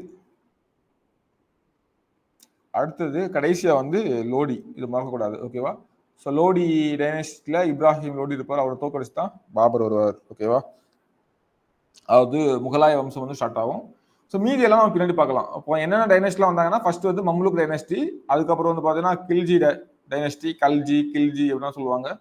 அடுத்து துக்ளக் டைனஸ்டி, அப்புறம் வந்து பார்த்தீங்கன்னா சையத் டைனஸ்டி, அப்புறம் லோடி டைனஸ்டி ஓகேவா. மம்லுக் வம்சம் இல்லது அடிமை வம்சம், அப்புறம் கில்ஜி வம்சம், துக்ளக் வம்சம், சையது வம்சம், லோடி வம்சம் ஓகேவா. ஸோ இப்போ இந்த மம்லுக் டைனஸ்டி அல்லது ஸ்லேவ் டைனஸ்டி அப்படின்னு சொல்லுவாங்க, அடிமை. ஸோ மம்லுக் அப்படின்றதுடைய மீனிங் என்னன்னு பார்த்தீங்கன்னா அடிமை அப்படின்னு சொல்லிட்டு மீனிங் ஓகேவா. மம்லுக் அப்படின்றதுக்கு என்ன மீனிங்? அடிமை அப்படின்னு சொல்லிட்டு மீனிங். ஓகே, இங்க நமக்கு யாரெல்லாம் வர்றாங்க அப்படின்னு பார்த்தீங்கன்னா, இவங்களுடைய ஆட்சி காலம் 1206 இருந்து 1290 வரை இருக்குது. ஓகேவா? மம்லுக் ஆட்சி வந்து பாத்தீங்கன்னா 1206 இருந்து 1290 வருது. ஓகேவா? இந்த மம்லுக் அப்படின்றது என்ன வார்த்தை? என்ன வார்த்தையா இருக்கும்? அரேபியன் வார்த்தை. ஓகேவா? ஞாபகம் வச்சுக்கோங்க. சோ ஃபர்ஸ்ட் பர்சன் யாரு? நமக்கு குத்புதீன் ஐபக். சோ குத்புதீன் ஐபக் வந்து எப்படி உள்ள வராரு, எப்படி வந்து ஆட்சியை பிடிக்கிறாரு, எப்படி அவர் வந்து இந்தியா பகுதிய ஆட்சி பண்ற அளவுக்கு வராரு அப்படின்ற கதையை பார்த்தோம். அப்படிதானே? சோ கிட்டத்தட்ட அவருடைய கதை தெரியல. நமக்கு இந்த பாட்டு மட்டும் தெரியும். அவரு கூட என்னவா இருந்தாரு, என்ன பண்ணிட்டு இருந்தாரு அப்படின்னு நமக்கு பெரிய கதைகள் நமக்கு இல்ல. 1206 இருந்து 210 வரை. ஓகேவா? சோ 4 வருஷம் தான். இதே மாதிரி தான் எல்லாத்துக்கும் இருக்கும். இந்த ஸ்டார்டிங் வரவங்க மட்டும் கம்மியான இயர் தான் ரூல் பண்ணிருப்பாங்க. அது என்ன ராசின்னு தெரியல. சோ குத்புதீன் ஐபக் பாத்தீங்கன்னா 1206 இருந்து கிட்டத்தட்ட 1710, கிட்டத்தட்ட ஒரு 4-4.5 வருஷம் இருப்பார் இல்லையா? சோ இவருடைய ஆட்சி காலம். அடுத்து வந்து பாத்தீங்கன்னா சம்சுதீன் இல்துத்மிஷ். இவர் அகைன் ஃபேமஸ் ஆனவர். ரஷ்யா சுல்தானா, முதல் பெண் சுல்தான். ஓகேவா? சோ ரொம்ப முக்கியமானது. இல்துத்மிஷுடைய பொண்ணு. சம்சுதீன் இல்துத்மிஷ் யாருன்னு சொல்லிட்டு பின்னாடி சொல்றேன். ஓகே, அப்புறம் வந்து நசீர் அல்தீன் முகமது டூ அப்படின்றவர். அவரோட முக்கியமானது, அவங்க எல்லாம் வந்து ரொம்ப முக்கியமா கிடையாது நமக்கு. அதோட முக்கியமான ஒருத்தவங்க வந்து ஜியாசுதீன் பால்பன். நீங்க தெரிஞ்சுக்க வேண்டிய 1, 2, 3, 4. ஸோ இந்த 4 பேர் தான் நீங்க வந்து முக்கியமா தெரிஞ்சுக்கணும். ஓகே, ஸோ இவங்களை பற்றி A to Z நம்ம வந்து படிச்சு வச்சுக்கணும். ஸோ இப்போ நமக்கு பாத்தீங்கன்னா குத்புதீன் ஐபக் பற்றி பார்க்கலாம். ஸோ இதுல வந்து ஒரு 3 மரபுகள் இருந்தது. ஸோ பெருசா ஒன்றும் இதுல இல்லை. நீங்க என்ன 3 மரபுகள் சார் அப்படின்னு பாத்தீங்கன்னா, குத்பி மரபு அப்படின்னு சொல்லுவாங்க. ஓகேவா? ஸோ அது வந்து யாரு போறோம்னா குத்புதீன் ஐபக்கால நிறுவப்பட்ட என்னது குத்பி மரபு, இல்துத்மிஷால் நிறுவப்பட்ட இல்பாரி மரபு, பால்பன் வந்து அடுத்தது பண்ணிருப்பாரு. அது வந்து பாத்தீங்கன்னா செகண்ட் இல்பாரி அப்படின்ற மாதிரி சொல்லிருப்பாங்க. ஓகேவா? ஸோ ஜஸ்ட் பாத்துக்கோங்க. இது வந்து பாத்தீங்கன்னா குத்புதீன் பேர்ல இருக்குது, இல்துத்மிஷ் இல்பாரி பேர்ல இருக்குது, ரெண்டாவது இல்பாரி வந்து பால்பன். ஓகேவா? ஸோ நம்ம அங்க பாக்குறோம் இல்லையா, இந்த ரஷ்யா சுல்தானா ஒரு பெண் அப்படின்ற இடத்துல முக்கியத்துவமா பெறாங்க. மற்றபடி இந்த 3 பேருமே நமக்கு வந்து முக்கியமானவங்க. ஸோ பார்க்கலாம். குத்புதீன் ஐபக் ஒரு அடிமையாட்டு கோரிக்கு வந்து விற்கப்பட்டவர். முகமது கோரி கையில எப்படி வந்தாருன்னா ஒரு ஸ்லேவ், அப்படிதான் அவரை வந்து வாங்கினாரு. அதுக்கப்புறம் முகமது கோரி இந்தியாவில் வந்து வெற்றி பெற்ற பிறகு அந்த இடத்த வந்து பாத்துக்கிறதுக்கு ஒரு ஒரு யாராட்ட ஒரு கவர்னர் மாதிரி இவரை வந்து நியமிக்கிறாரு. ஓகேவா? சோ இந்த இதுல நமக்கு வந்து பாத்தீங்கன்னா இவர் வந்து இதுக்கப்புறம் இந்தியா அப்படின்ற ஆட்சி பகுதியை தன்னுடைய கண்ட்ரோல்ல கொண்டு வராரு. இவர் வந்து பாத்தீங்கன்னா இங்க வந்து இவருடைய வம்சம் இப்படி நம்ம ஸ்டார்ட் பண்ணோம் வாங்கணும் அப்படின்ற ஐடியாலாம் கிடையாது. ஓகேவா? நம்ம வரலாற்று ஆய்வாளர்கள் தான் டெல்லி சுல்தானியம் அப்படின்ட்டு ஒரு டேக் கொடுத்துருக்காங்க. ஓகே, ஸோ ஆனா இவங்க வந்து பாத்தீங்கன்னா இஷ்டத்துக்கு அப்படியே ரூல் பண்ணிட்டே இருந்தாங்க. ஆனா கண்டினியூஸா முஸ்லீம்களுடைய ஆட்சி தான் வந்து நடந்துட்டு இருந்துச்சு. ஓகே, ஸோ குத்புதீன் வந்து பாத்தீங்கன்னா நமக்கு வந்து லாகூரை தலைமையிடமா வச்சு நமக்கு வந்து ஸ்டார்ட் பண்ணிருப்பாரு. ஓகேவா? ஸோ டெல்லின்னு இருக்கு. ஆக்சுவலா ஸ்டார்ட் பண்ணது வந்து பாத்தீங்கன்னா இது வந்து டெல்லி கரெக்ட் தான். ஆனா ஃபர்ஸ்ட் வந்து பாத்தீங்கன்னா லாகூரை வந்து தலைமையிடம் வச்சுதான் ஃபர்ஸ்ட் ஸ்டார்ட் பண்ணிருப்பாரு. அப்புறமா என்ன பண்ணிருப்பாரு, சேஞ்ச் டு டெல்லிக்கு வந்து மாத்திருப்பாரு. ஓகேவா? ஸோ அதுக்கப்புறம் தான் டெல்லியை வந்து தலைநகரா வந்து மாற்றிருப்பாரு. ஓகேவா? ஸோ ஒரு முக்கியமான பாயிண்ட். அப்போ ஃபர்ஸ்ட் அவங்க ஸ்டார்ட் பண்ணது லாகூரை தலைமையிடமா வச்சுதான் ஸ்டார்ட் பண்ணிருப்பாரு. ஓகேவா? லாகூர் அப்படின்றது இப்ப இருக்க பாகிஸ்தான்ல இருக்கு. ஸோ அங்கதான் தலைமையிடமா வச்சு ஸ்டார்ட் பண்ணிருப்பாரு. அதுக்கப்புறமா டெல்லிக்கு வந்து சேஞ்ச் பண்ணிருப்பாரு. நோட் பண்ணிக்கோங்க. ஓகேவா? ஸோ இது வந்து சேஞ்ச் பண்ணிருப்பாரு. இதை யூஸ் பண்ணி நமக்கு வந்து கொஸ்டின் கேட்கறதுக்கான நிறைய வாய்ப்புகள் இருக்குது. ஸோ முஸ்லீம் எழுத்தாளர்கள்லாம் இவரை வந்து என்னன்னு சொல்றாங்கன்னா லாக் பக்ஷ் அப்படின்னு சொல்றாங்க. ஓகேவா? ஸோ லாக் பக்ஷ் அப்படின்னு சொன்னா ஸோ லட்சங்களை வந்து தாராளமா வழங்குறவரு அப்படின்ற மாதிரி, அதாவது கொடை வள்ளல். அதான் வந்து பாத்தீங்கன்னா லாக் பக்ஷ் அப்படின்னு சொல்றாங்க. ஸோ மீனிங் வந்து எக்ஸாக்டா பாத்தீங்கன்னா கொடை வள்ளல் அப்படின்னு சொல்லலாம். ஸோ யார் கேட்டாலும் தாராளமா வாரி வழங்கக்கூடிய வள்ளலா வந்து இருந்தாரு. அதனால இவர் வந்து என்ன சொல்றாங்க, லாக் பக்ஷ் அப்படின்னு சொல்றாங்க. ஸோ ஹசன் நிசாமி அப்படின்ற ஒருத்தர் இருந்தாரு. அவர் வந்து இவரால் ஆதரிக்கப்பட்ட ஒருத்தரா இருந்தாரு. ஓகேவா? ஸோ ரொம்ப முக்கியமானது, ஹசன் நிசாமி வந்து யாரால் ஆதரிக்கப்பட்டார் அப்படின்னு கேட்டாங்கன்னா குத்புதீன் ஐபக்கால ஆதரிக்கப்பட்டாரு. ஓகேவா? ஸோ அதே மாதிரி பாத்தீங்கன்னா நமக்கு வந்து இவர் வந்து ரொம்ப முக்கியமான பர்சன். ஸோ இதுல ஒவ்வொரு பாயிண்ட்டுமே நமக்கு வந்து எக்ஸாம்ல கேட்டிருக்காங்க, கேட்பாங்க. எக்ஸாம் பாயிண்ட் ஆஃப் வியூல முக்கியமானது. அதுக்கப்புறம் டெல்லியில வந்து பாத்தீங்கன்னா நமக்கு இந்தியாவிலேயே முதல் மசூதி அல்லது பழமையான மசூதின்னு சொல்லலாம். ஓகேவா? இந்தியாவிலேயே முதல் மசூதி. ஸோ இது வந்து குவத் உல் இஸ்லாம் மசூதி. ஓகேவா? இப்படி வரும். குவாத் உல் இஸ்லாம். ஸோ குவாத் உல் இஸ்லாம் மசூதி அப்படின்ற இந்த மசூதி தான் இந்தியாவிலேயே இருக்கிறதுலேயே பழமையான, அதாவது முதலாக கட்டப்பட்ட மசூதி. ஸோ அந்த மசூதி அப்போ யார் தான் கட்டிருப்பாங்க பார்த்தீங்கன்னா, வந்து ஸ்ட்ராங்கா ரூல் பண்ண ஆரம்பிச்சது வந்து பார்த்தீங்கன்னா குத்புதீன் ஐபக் தான். ஸோ அப்போ அவரால் தான் வந்து கட்டப்பட்டிருக்கும். ஓகே. ஸோ டெல்லியில குவாத் உல் இஸ்லாம் மஸ்ஜித் அப்படின்ற இந்த பழமையான மசூதியை வந்து இவர் தான் கட்டிருப்பாரு.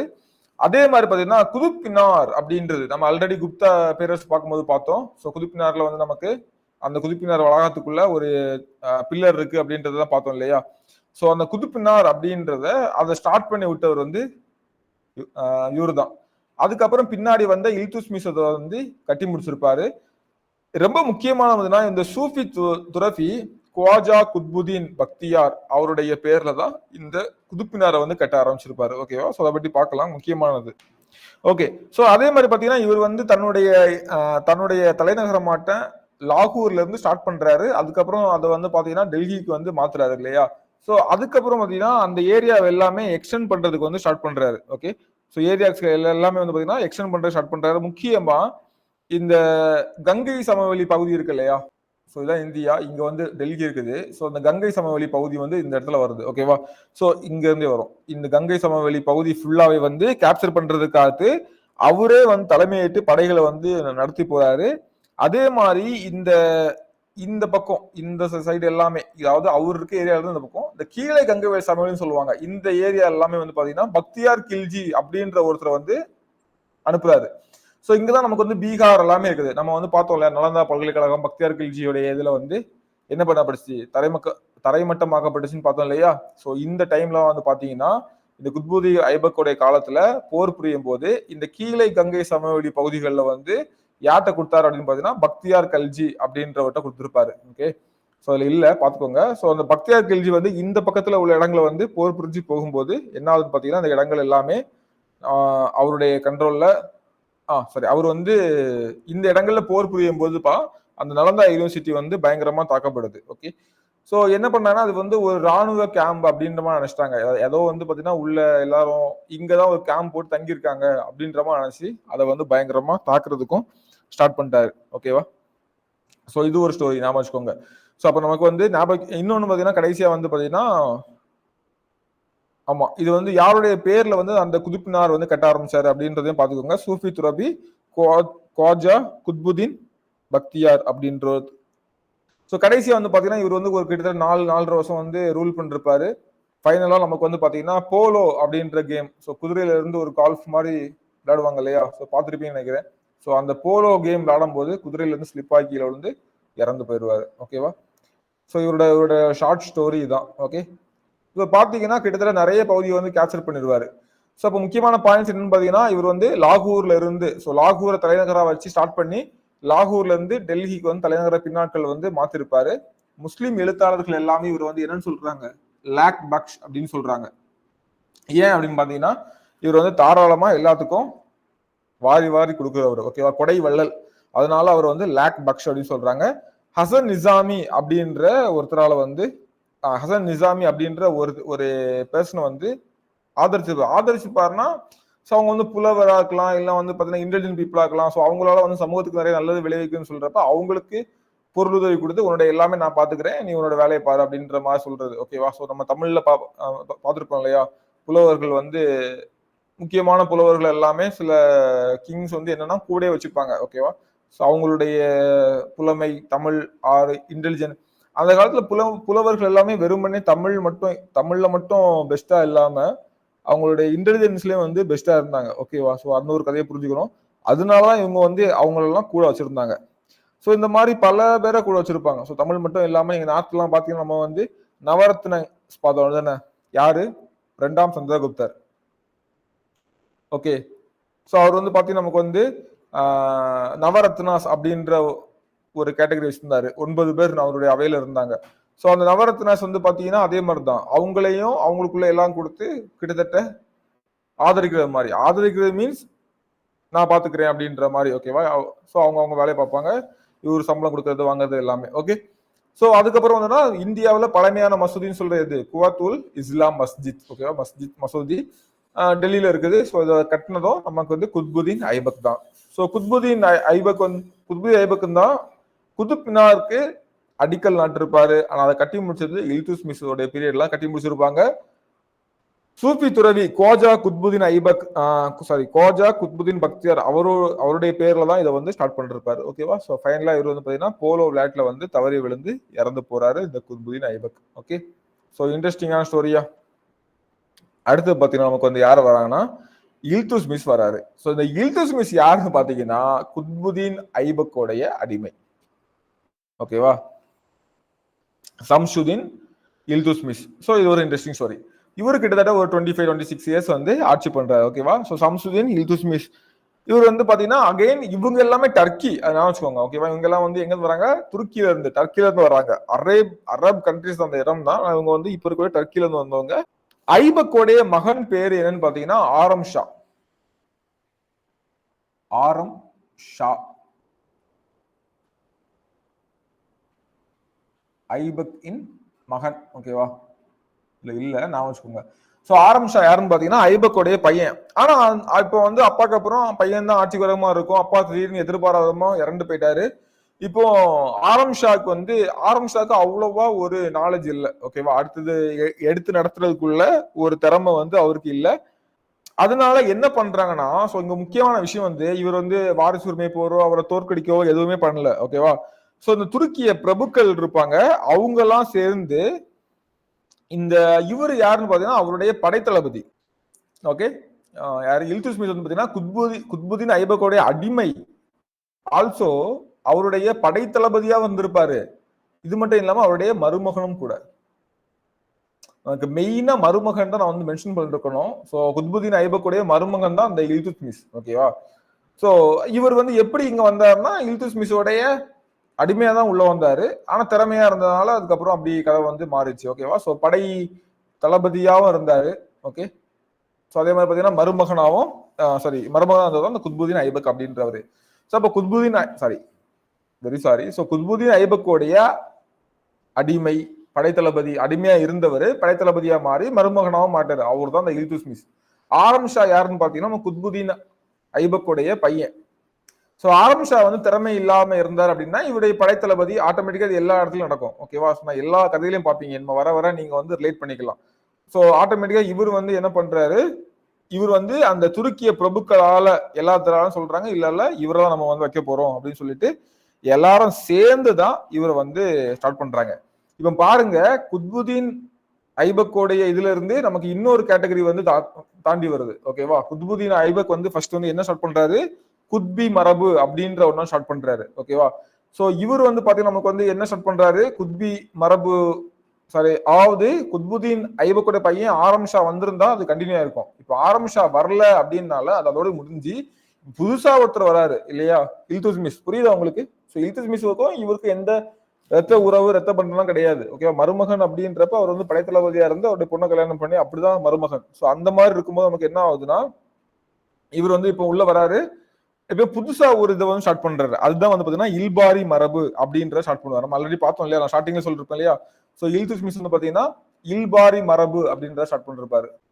சோ இதுக்கு முன்னாடி பார்த்தா குத்பி மரபு, இது வந்து இல்பாரி மரபு. சோ இல்பாரி மரபு வந்து நமக்கு வந்து ஸ்டார்ட் ஆகுது. So okay. சோ இது நடக்குது. இந்த இதுலதான் வந்து பாத்தீங்கன்னா மங்கோல்ஸோடைய அச்சுறுத்தல் வந்து ரொம்ப பயங்கரமா இருக்கும். சோ நீங்க ஒரு பேர் கேள்விப்பட்டிருக்கீங்க, ரொம்ப ஃபேமஸான பேர், யாரோட, செங்கிஸ்கான். கேள்விப்பட்டிருக்கீங்களா. ஸோ செங்கிஸ்கான் அப்படின்றது பாத்தீங்கன்னா நமக்கு வந்து மங்கோல் இதை சார்ந்தவர். அவர் வந்து கண்டினியூவா இவங்களை வந்து டிஸ்டர்ப் பண்ணிட்டே இருக்காரு. ஓகேவா. ஸோ இந்தியா வந்து கேப்சர் பண்றதுக்கு உலகத்துல பல இடங்கள்ல இருந்து பண்ணாங்க. மாவீரன் அலெக்சாண்டர்ல இருந்து நெப்போலியன்ல இருந்து பல பேர் வந்து பாத்தீங்கன்னா இந்தியா கேப்சர் பண்றதுக்கு பல விஷயங்கள் பண்ணாங்க. ஸோ அதுல வந்து வெற்றி பெற்றது பாத்தீங்கன்னா இந்த இந்த முஸ்லிம்ஸ் அரேபியன்ஸ் எல்லாம் வந்து துருக்கியர்கள் ஒரு மாதிரி கொஞ்சம் வெற்றி பெற்றாங்கன்னே சொல்லலாம். அதே மாதிரி அதுக்கப்புறம் வந்து பாத்தீங்கன்னா பிரிட்டிஷ் ஒரு பெரிய வெற்றியை பெற்றாங்க அப்படின்னு சொல்லலாம். சோ அதே மாதிரி பாத்தீங்கன்னா இப்போ அதே மாதிரி இந்தியா வந்து தாக்குறதுக்கு, இந்தியாவில் உள்ள வளங்களை கொள்ளடிக்கிறதுக்கு யார் வராங்க, மங்கோல்ஸ் வராங்க. இவங்க வந்து உண்மையிலேயே கேப்சர் பண்ணிட்டோம். சில இடங்கள்ல சில விஷயம் நடக்கும், நம்ம பின்னாடி பார்ப்போம். இந்த மங்கோல்ஸோடைய அச்சுறுத்தல் வந்து இவருடைய பீரியட்ல வந்து பயங்கரமா இருந்துச்சு. யாரு, செங்கிஸ்கான் வந்து என்ன சொல்றது, அவருடைய எல்லை பகுதிகளில் எல்லாமே பயங்கரமா காவல் பண்ணி ஆகணும் அப்படின்ற மாதிரி. ஓகே, இப்ப என்ன பண்றாருன்னா, இந்த செங்கிஸ்கான்ல இருந்து நம்ம பகுதியை வந்து காப்பாற்றணும். அப்ப என்ன பண்றாரு, ஒரு டீம் ஒன்னு ஃபார்ம் பண்றாரு. ஸோ டீம் வந்தா நமக்கு என்னன்னு பாத்தீங்கன்னா, அந்த சகல்ஹானி அப்படின்றது. ஓகேவா, சகல் ஓகேவா, சகல்கானி அப்படின்றது அந்த சார் அப்படி வச்சு. ஸோ சார்னா 4 தெரியும் இல்லையா ஹிந்தியில. ஸோ அப்படி நான் வச்சுக்கோங்க. ஸோ சகல்ஹானி அப்படின்றது நமக்கு வந்து 40 தமிழ சொல்ல போனா 40 பேர் கொண்ட குழு, அவ்வளவுதான். ஓகேவா, ஸோ நம்ம சொல்லுவோம் இல்லையா, ஐவர் அப்படின்னா 5 பேர் அப்படின்னு சொல்லுவாங்க. அதே மாதிரி 40 அப்படின்னா 40 பேர் கொண்ட குழுவை வந்து உருவாக்குறாங்க. எதுக்காக, இந்த மங்கோலிய தாக்குதல்களை வந்து எதிர்கொள்றதுக்காக, இந்த செங்கிஸ்கான் இருந்து நம்மளை வந்து காப்பாத்திக்கிறதுக்காக நமக்கு வந்து பண்றாங்க. ஓகேவா, சோ இதான். சோ இதே சேம் டைம்ல இந்த இவங்கள்ட்ட வந்து பாத்தீங்கன்னா இந்த எப்படி என்ன சொல்றது, அவங்கள வந்து பயங்கரமா எதிர்க்கணும் அடிக்கணும் அப்படின்ற நோக்கத்துல எல்லாம் இவங்க இல்ல, அவ்வளவு ஸ்ட்ராங் கிடையாது. செங்கிஸ்கான் வந்து ரொம்ப வலிமையானவர். ஆனா இவங்களை தாண்டி உள்ள வர முடியல, அவங்களை டிஃபெண்ட் பண்ற அளவுக்கு இவங்கள்ட்ட ஸ்ட்ராங்கா இருந்தாங்க. இதுல ஒரு ஸ்டோரி வரும். இந்த வந்து யாருன்னா குவாரிஜம் ஷா அப்படின்ற ஒருத்தர். ஸோ குவாரிஜம் ஷா ஜலாலுதீன் அப்படின்ற ஒருத்தர் வந்து பாத்தீங்கன்னா இந்த செங்கிஸ்காண்ட தோற்கடிக்கப்பட்டு விரட்டப்பட்டு, ஸோ எங்களுக்கு எப்படியாவது வந்து பாதுகாத்துடுங்க அப்படின்னு சொல்லிட்டு யார்கிட்ட வந்திருப்பாரு, இல்துத்மிஷ் தான் வந்திருப்பாரு.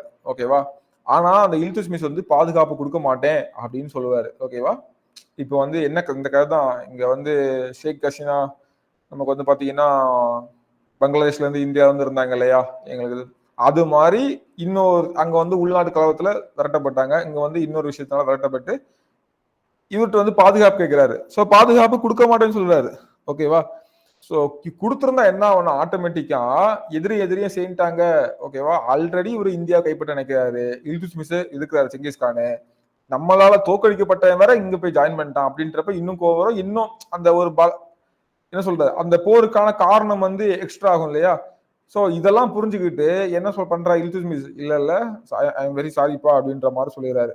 ஓகேவா, சோ இதனால என்ன சொல்றது, அந்த ஒரு பெரிய, சோ இது எதுக்கு சொல்ல வரேன்னா, இந்த மாதிரி செங்கிஸ்கானுடைய தாக்குதல் இருந்து இவர் வந்து தவிர்த்துட்டே இருந்தாரு. ஓகேவா, ஒரு மிகப்பெரிய தாக்குதல் இதன் மூலமாவே தவிர்க்கப்பட்டு அப்படின்னே சொல்லலாம். ஓகே,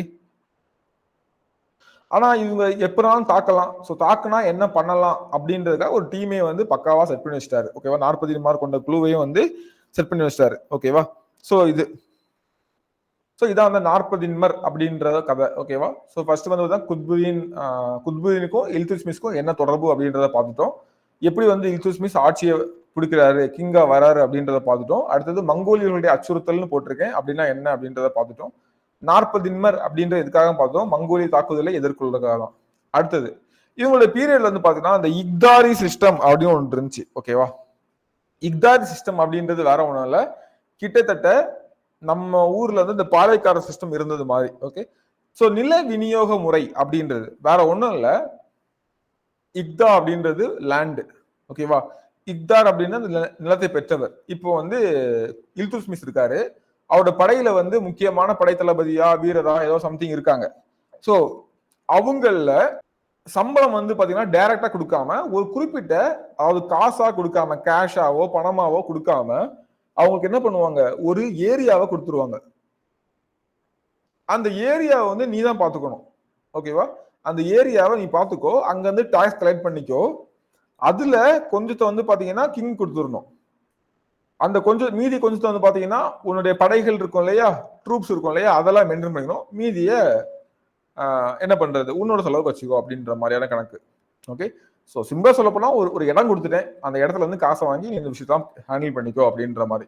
ஓகேவா, நான் மொத்தமா காசை வாங்கி உனக்கு திரும்ப சம்பளம் கொடுத்து நல்லா இருக்காது. இப்போ வந்து பாத்தீங்கன்னா நிறைய வேலைகள் வந்துடும். போர் சமயத்துல வந்து பாத்தீங்கன்னா இவன் படைகளை கூட்டிட்டு போகணும். போர் இல்லாத சமயங்கள்ல வந்து பாத்தீங்கன்னா அந்த ஏரியாவை வந்து பாதுகாத்துக்கிறது, அந்த மக்கள்கிட்ட இருந்து வரி வசூல் பண்றது, தன்னுடைய ட்ரூப்ஸுக்கு தன்னுடைய படைகளுக்கு எல்லாமே வந்து என்ன சொல்ற செலவு பண்றது. ஓகே, ஆனா கொஞ்சம் காசு வந்து யாருக்கு போனோம், கிங்குக்கும் போனோம். ஸோ இந்த மாதிரிப்பட்ட வேலைகளை பார்க்கறது தான் அவன் அந்த ஒரு ராணுவ அதிகாரியோடைய இது. அப்ப ராணுவ அதிகாரிக்கு வந்து பாத்தீங்கன்னா ஒரு இக்தாரி சிஸ்டம் வந்து ஃபாலோ பண்ண ஆரம்பிச்சிட்டாங்க. ஓகேவா, ஸ்டார்டிங்ல வந்து ஒரு நிலமா கொடுக்கப்படுச்சு, போக போக நான் சொன்ன மாதிரி டெவலப் ஆயிடுச்சு. இதுதான் இந்த பாளையக்கார சிஸ்டம் அப்படின்றது நமக்கு வந்து வந்தது. ஓகேவா, ஸோ அப்படி இக்தாரி அப்படின்ற நில விநியோக முறை வந்து வந்துச்சு. ஓகேவா, ஒரு லேண்டை வந்து கொடுத்துருவாங்க. புரியுதுல இந்த கான்செப்ட்? ஓகே, சோ அப்போ அந்த இக்தா அப்படின்றது அந்த லேண்டை குறிக்கிறது இக்தா. இக்தாரி அப்படின்றது அந்த சிஸ்டத்தோட பேரு. ஓகே, இக்தார் அப்படின்றது அந்த நிலத்தை வந்து பெற்றவர், அவரை வந்து நம்ம வந்து இக்தார் அப்படின்னு சொல்றோம். ஓகே, சோ அவ்வளவுதான். சோ இவர் வந்து பாத்தீங்கன்னா அகைன் இவரும் நிறைய வந்து இவர் கூட இவர் கூட இவர் கூட யாரு இல்துத்மிஷ் கூட ஐபக் கூட ஜாயின் பண்ண அந்த அடிமைகள், அதே மாதிரி இவரு வாழ்த்த கொஞ்சம் அடிமைகள். ஓகேவா, அடிமைகள் சிஸ்டம் அப்போ எவ்வளவு பரவலா இருந்துன்னு சொல்லி பாத்துக்கோங்க. நமக்கு இங்கேயே இருந்துச்சு, குப்த பேரரசு காலத்திலேயே அடிமைகள் சிஸ்டம் இருந்துச்சு. அடிமைகள் சிஸ்டம் கண்டினியூ ஆயிட்டே இருக்கும். நம்ம லேட்டரா பார்ப்போம் அந்த அடிமைகளுக்கு எவ்வளவு பண்ணிருக்காங்க அப்படின்றதும் பாத்துக்கோங்க. ஓகேவா, சோ அவங்களுக்கு ஆட்கள் தேவை வேலை செய்யறதுக்கு, அதனால இந்த மாதிரி எடுத்து வச்சுட்டாங்க. அவ்வளவுதான் கான்செப்ட். இவர் என்ன பண்ணுவாங்கன்னா இந்த மேல்தட்டு அடிமைகள்னு சொல்லலாம். ஓகேவா, மேல் தட்டுனா எப்படின்னா ஒண்ணு வந்து பாத்தீங்கன்னா இவரு கூட ஈக்குவலான டைம்ல உள்ள இருக்கணும், இல்ல கொஞ்சம் இன்டெலிஜென்டா இருந்திருக்கணும். ஓகேவா, அந்த மாதிரி இல்ல இவரு செலக்ட் பண்ணதுல. ஓகே, அந்த மாதிரி மேல் தட்டு அடிமைகளை தான் முக்கியமான ராணுவ பொறுப்புலாம் வந்து வச்சிருந்தாரு. ஸோ அவங்களதான் இந்த விஷயத்துக்கெல்லாம் நம்பி இருந்தாரு, அவங்க தான் எல்லாமே அப்படின்ற மாதிரி இருந்தாரு. ஓகேவா, ஸோ இவருடைய அடுத்த முக்கியமான பணி என்னன்னு பாத்தீங்கன்னா ஐபக் வந்து கெட்ட ஸ்டார்ட் பண்ண குதுப்பினார். அந்த குதுப்பினாரை வந்து பாத்தீங்கன்னா இவர் வந்து கட்டி முடிக்கிறாரு. ரொம்ப முக்கியமான விஷயம். ஓகேவா, யார் ஸ்டார்ட் பண்ணது? குதுப்பினாரை கட்ட ஆரம்பித்தவர் குத்புதீன் ஐபக். குதுப்பினாரை கட்டி முடிச்சவர், ஸோ அது ஸ்டார்ட் பண்ண ஒரு பேர்ல இருக்குது, அவருடைய மருமகனான இல்துத்மிஷ். ஓகேவா, அவர் தான் வந்து கட்டி முடிக்கிறாரு. ஸோ இது ஒரு முக்கியமானது. ஸோ இதோடைய மொத்த அடி என்னன்னு பார்த்தீங்கன்னா 243 அடி. இதையும் நீங்க கூடவே சேர்த்து நான் வச்சுக்கோங்க. ஓகேவா, ஸோ அதே மாதிரி பார்த்தீங்கன்னா இவர் வந்து 2 நாணயங்களை வந்து அறிமுகம் பண்றாரு. ஓகேவா, ஸோ ஒன்னு வந்து பாத்தீங்கன்னா வெள்ளி நாணயம், ஒன்னு வந்து செம்பு நாணயம். இப்படி வந்து பாத்தீங்கன்னா 2 நாணயங்களை வந்து அறிமுகம் பண்றாரு. வெள்ளி நாணயங்கள் வந்து தங்கா அப்படின்னு சொன்னாங்க. ஓகேவா, டேங்கா. ஓகே, ஸோ இது தமிழ்ல தங்கா அப்படின்னு போட்டுக்கோங்க இல்லையா, டேங்கா. செம்பு நாணயம் வந்து ஜிடால். ஓகேவா, ஸோ ஜிடால் ஆர் ஜிடால். ஸோ செம்பு நாணயங்கள் வந்து பாத்தீங்கன்னா ஜிடால் அப்படின்னு சொன்னாங்க. ஓகே, ஸோ அப்போ வந்து பாத்தீங்கன்னா வெள்ளி நாணயம், அதே மாதிரி பாத்தீங்கன்னா ஜிடால் அப்படின்ற செம்பு நாணயம் ரெண்டுமே வந்து இன்ட்ரோ பண்றாரு. ஓகே, சோ இதுல வந்து பாத்தீங்கன்னா அரேபிய மொழி எழுத்துக்கள் தான் நமக்கு வந்து பொறிக்கப்பட்டிருந்துச்சு. ஓகேவா, சோ என்ன மொழி எழுத்துக்கள்? அரேபிய மொழி எழுத்துக்கள் தான் நமக்கு வந்து பொறிக்கப்பட்டிருந்துச்சு. சோ அது ஒரு முக்கியமானது, அதை நான் வாசிக்கோங்க. அப்போ அரேபிய மொழியில நாணயங்கள் வெளியிட்ட முதல் துருக்கியர். ஓகேவா, இவங்க பார்த்தீங்கன்னா டர்க்கிஷ் பீப்பிள் சொல்லுங்க இல்லையா, முதல் துருக்கியர் அப்படின்ற பெயரை இவர் வந்து பெறாரு. ஓகே, முதலில் அரேபிய மொழியில் நாணயங்களை வெளியிட்டவர் யாரு அப்படின்னு பாத்தீங்கன்னா இவர் தான். ஓகே, சோ அதுக்கப்புறம் 1236 இயர் ஞாபகம் வச்சுக்கோங்க. 1206ல இருந்து 10, அடுத்தது வந்து 10ல இருந்து 36. ஓகேவா, சோ ஒரு ஹோலா 30 வருஷம் முடியுது. 1236ல 1, 2, 3, 6ல வந்து இறந்து போயிடாரு. ஓகேவா, எப்படி இறக்குறாருன்னா உடல்நல குறைவு தான், உடம்பு சரியில்லாம இறந்து போயிடாரு. சோ இந்த ஸ்லேவ்ஸ் பற்றி நம்ம பேசிட்டு இருக்கோம். பண்டகன், இவங்க டைனஸ்டியே ஸ்லேவ் டைனஸ்டி தான் பேரு. ஸோ பண்டகன் அப்படின்ற பேர் நான் வச்சுக்கோங்க. ஸோ பண்டகன் அப்படின்னாலே ஸ்லேவ்ஸ் தான் உங்களுக்கு ஞாபகம் வரணும். ஸோ இவங்க வந்து பாத்தீங்கன்னா அடிமை அப்படின்றது அந்த பண்டகன் அப்படின்றதுக்கு பேரு.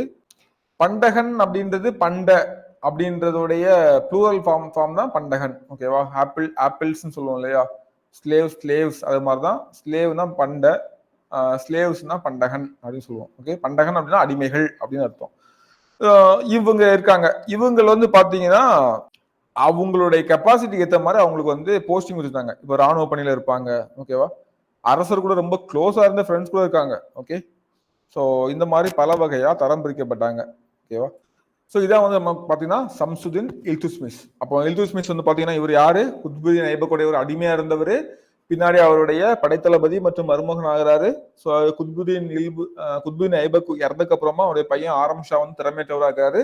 அதனால துருக்கிய பிரபுக்கள் எல்லாம் சேர்த்து என்ன பண்றாங்க, இவரை வந்து இல்துத்மிஷ் வந்து பாத்தீங்கன்னா கிங்கா வந்து அப்பாயின் பண்றாங்க. இவரோட டைம்ல இந்த செங்கிஸ்கானுடைய மங்கோல்ஸுடைய அட்டாக் வந்து பயங்கரமா இருந்துச்சு. ஓகேவா, செங்கிஸ்கானுடைய அட்டாக் வந்து தொடர்ந்து இருந்துச்சு. ஸோ அதுல இருந்து தப்பிக்கிறதுக்காக பல உத்திகளை வந்து கையாளினாரு. அதுல முக்கியமான ஒரு விஷயம் அப்படின்னு பாத்தீங்கன்னா நமக்கு வந்து இவங்க அதுல முக்கியமான ஒரு விஷயம் அப்படின்னு பார்க்கும்போது நமக்கு வந்து சகல்கானி அப்படின்ற 40 குழு வந்து உருவாக்குறாரு. ஓகேவா, அதே மாதிரி பாத்தீங்கன்னா நமக்கு வந்து இன்னொருத்தர் பேர் சொன்னேன், அதுல இல்ல, not so important, Khwarazm Shah Jalaluddin. வேணா நோட் பண்ணிச்சுக்கோங்க. ஓகேவா, குவாரிஜம் ஷா ஜலாலுதீன். ஓகேவா, சோ அப்படி ஒருத்தர் வந்து பாத்தீங்கன்னா இவரு சப்போர்ட் கேட்டு வர்றாரு. அவர் வந்து செங்கிஸ்கானால தோற்கடிக்கப்பட்டு விரட்டி அடிக்கப்பட்டவர். சோ இவரு இங்க வலிமையானால இவர்கிட்ட போய் ஹெல்ப் கேட்கலாம் அப்படின்னு சொல்லிட்டு இங்க வராரு. ஆனா இவர்கிட்ட வந்து எந்த ஹெல்ப்பும் வந்து கிடைக்கல. ஓகேவா? ஸோ அகைன் வந்து கிடைக்கல அப்படின்னா இவருக்கு இப்போ ஹெல்ப் பண்ணாருன்னா செங்கிஸ்கானுடைய நேரடி தாக்குதலை இவர் சந்திக்கிற மாதிரி வரும். ஸோ இந்த மாதிரி அவர் வந்து தவிர்த்துட்டே இருந்தாரு. ரொம்ப முக்கியமான ஒரு விஷயம். அதுக்கப்புறம் இக்தாரி அப்படின்ற என்னன்னு பார்த்தோம். ஸோ இந்த நிலங்களை வந்து ராணுவ ஊதியமா வழங்குறது. ஓகேவா? ஸோ ஒரு லேண்டை கொடுத்துருவாங்க. அந்த லேண்ட்ல இருந்து அவன் வந்து வரி வசூல் பண்ணி அவனுக்கான செலவு, ட்ரூப்ஸ்க்கு அதாவது படைகளுக்கான செலவு, கிங்கு கொடுக்கறது எல்லாமே வந்து ஷேர் கொடுத்துக்கணும். ஓகேவா? எனக்கு தெரிஞ்சு இந்த 3 பாகம் தான். ஓகே, அவனுக்கு, படைகளுக்கு, கிங்குக்கு இந்த மாதிரி 3ஆ தான் பிரிச்சுப்பாங்க. அடுத்த 243 அடி உயரம் உள்ள குதுப் மினாரை வந்து குத்புதீன் ஐபக் ஸ்டார்ட் பண்ணிருப்பாரு. இவர் கட்டி முடிச்சிருப்பாரு. வெள்ளி செம்பு நாணயங்களை வந்து அறிமுகப்படுத்துவார். ரெண்டு வகை நாணயங்கள், ஒன்னு வெள்ளி, ஒன்னு செம்பு. ஸோ வெள்ளி நாணயங்கள் வந்து பாத்தீங்கன்னா, ஸோ என்ன சொன்னாங்கன்னா தங்கம்னு ஞாபகம். ஓகேவா? வெள்ளி நாணயத்தை தங்கம் சொன்னார் அப்படின்னு ஞாபகம். ஸோ என்னன்னு பாத்தீங்கன்னா நமக்கு வந்து டேங்கா அப்படின்னு சொல்லிருப்பாங்க. செம்பு நாணயத்தை ஜிட்டால் அப்படின்னு சொல்லிருப்பாங்க. ஓகேவா? ஸோ முதல்ல அரேபிய மொழியில நாணயம் வெளியிட்டது யாருன்னு பாத்தீங்கன்னா இவர் தான். 1236ல உடல்நல குறைவுனால இறந்தும் போயிட்டாரு. ஓகே, அடுத்தது யார் வராங்க அப்படின்னு பாத்தீங்கன்னா இவங்களுடைய பொண்ணு ரஷ்யா சுல்தானா. ஓகேவா? இவங்க தான் அந்த சுல்தான்கள் வரிசையில வந்த முதல் பெண் அரசி அப்படின்னு சொல்லலாம். ஒரு 4 வருஷம் 1236ல இருந்து 40 வரை. ஓகேவா? இயர்லாம் முக்கியமான சார்னு கேட்டா கொஞ்சம் முக்கியம். ஓகேவா? ரொம்ப முக்கியம் சொல்ல மாட்டேன். உட்காந்து எப்படியா மனப்பாடம் பண்றீங்க விட்டுறாதீங்க அப்படின்னு சொல்ல மாட்டேன். ஆனா தெரிஞ்சு வச்சுக்கோங்க. ஓகே, ஸோ இவங்க வந்து பாத்தீங்கன்னா சுல்தான் வரிசையில வந்த முதல் பெண் அரசி. அதே மாதிரி இவங்க வந்து யாருன்னா நம்ம பேரரசர் இல்துத்மிஷ் இருக்காங்களே அவங்களுடைய பொண்ணு தான் அந்த ரஷ்யா சுல்தானா. ஸோ ரஷ்யா அரியணை ஏறதுக்கு சப்போர்ட் பண்ணிருப்பாங்களா, எதிர்ப்பு தெரிஞ்சிருப்பாங்களா? கெஸ் பண்ணுங்க. ஸோ முஸ்லீம், ஒரு பொண்ணு அரியணை ஏறக்கு. ஸோ இதுல முக்கியமான ஒரு விஷயம் வந்துன்னா அந்த நோபல்ஸ் இருப்பாங்க. ஓகேவா? இந்த 40 இருந்தாங்கல்ல, 40 நோபல்ஸ். ஓகேவா? அந்த சகல்கானி அது மாதிரி வந்து பாத்தீங்கன்னா அதுக்கு முன்னாடியே அதை கூட விட்டுருங்க. ஓகேவா? இவங்களை வந்து சூஸ் பண்றதே அடுத்தது வந்து ஆரம்பிச்சா வேண்டாம் இவருன்னு சூஸ் பண்றதே அந்த நோபல்ஸ் தான். ஓகே, அந்த மாதிரி ஒரு சிஸ்டத்துல எல்லாம் போயிட்டு இருக்கும். இது கடைசியில் நடக்கும். ஸோ அந்த நோபல்ஸ் வந்து முக்கியமானது. அவங்க வந்து இப்போ நீங்க அந்த என்ன படம் அது ஜோதா அக்பர் படம் பாத்தீங்கன்னா வச்சுங்களேன், அந்த மத குரு தலைவர்கள் எல்லாமே கூடவே இருப்பாங்க. அவங்களோட முக்கியமானவங்க ஏதாவது சொல்லிட்டே இருப்பாங்க. பாத்திருக்கீங்களா? நீங்க இப்படி செய்யாதீங்க, இப்படி செய்யாங்க, எதனால பிரச்சனை, அதனால பிரச்சனை சொல்லிட்டு ஏதாவது சொல்லிட்டே இருப்பாங்க இல்லையா? சோ அது மாதிரிதான் இங்கேயும் நோபல்ஸ் இருப்பாங்க. சோ இவங்கெல்லாம் வந்து பாத்தீங்கன்னா வந்து கடும் எதிர்ப்பு யாருக்கு? இந்த ரஷ்யாவுக்கு. ஒரு பெண் எப்படி நமக்கு வந்து இது அமர்த்த முடியும் அப்படின்னு சொல்லிட்டு இது பண்றாங்க. ஓகேவா? சோ இதுல வந்து ஒரு விஷயம் நடக்குது. நமக்கு வந்து இதுல இன்னொரு விஷயம் சொல்றேன். நமக்கு ஸ்கூல் புக்ல பாக்ஸ்ல கொடுத்துருப்பாங்க. இபின் பாதுத்தா கேள்விப்பட்டிருக்கீங்களா? இபன் பாதுத்தா. சோ இவர் வந்து யார் அப்படின்னு பாத்தீங்கன்னா ஃப்ரம் மொரக்கன். ஓகேவா? மொரக்கா நாட்டை சேர்ந்த ஒரு பயணி. மொரக்க நாட்டு பயணி. இவர் வந்து அந்த பீரியட்ல வந்திருப்பாரு. அப்போ அங்க சுத்தி பார்த்து இந்த ரஷ்யா சுல்தானை பற்றி அவர் ஒரு எழுதியிருப்பாரு. ஆச்சரியப்பட்டுட்டேன் அவங்கள பார்த்து.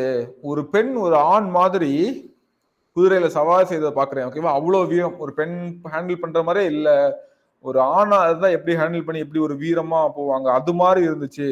ஓகேவா? கையில வந்து வில், அம்பு, அரச பரிவாளங்கள் சூழ ரஷ்யா வந்து போறாங்க. ஓகேவா? எப்படி ஒரு கிங், ஒரு ஆண் கிங் வந்து எப்படி இருப்பாங்களோ அதே மாதிரி இவங்க வந்து எல்லாத்துலயுமே அவங்க சுத்தி பவரா இருக்கட்டும், அவங்களுடைய தோற்றம் கம்பீரமாகட்டும் எல்லாமே அப்படி இருக்கு அப்படின்னு சொல்லிட்டு சொல்றாங்க. அவங்க வந்து இது போட்டுக்க மாட்டாங்க. அந்த என்ன சொல்லுவாங்க, பர்தா சிஸ்டம், இந்த ஃபேஸை வந்து கவர் பண்ணிருப்பாங்க இல்லையா? ஸோ அந்த மாதிரி எதுவுமே வந்து பண்ணிருக்க மாட்டாங்க. ஃப்ரீ ஓப்பன் ஃபேஸ் வந்து ஓப்பனா விட்டு தான் அவங்க வந்து பண்ணிட்டு இருந்தாங்க. ஓகேவா? ஸோ கிங் அப்படின்ற ஒரு குயினா வந்து இருக்கும்போது அந்த மாதிரி தான் இருந்தாங்க. ஓகேவா? ஸோ ஒரு 3-4 வருஷம் வந்து ஆட்சி பண்ணிருப்பாங்க. ஸோ ரொம்ப முக்கியமானது பார்த்தீங்கன்னா ஜலாலுதீன் யாகுத். ஓகேவா? இவர் வந்து ஒரு அபிசீனியால இருந்து வந்த அடிமை. ஜலாலுதீன் யாகத்.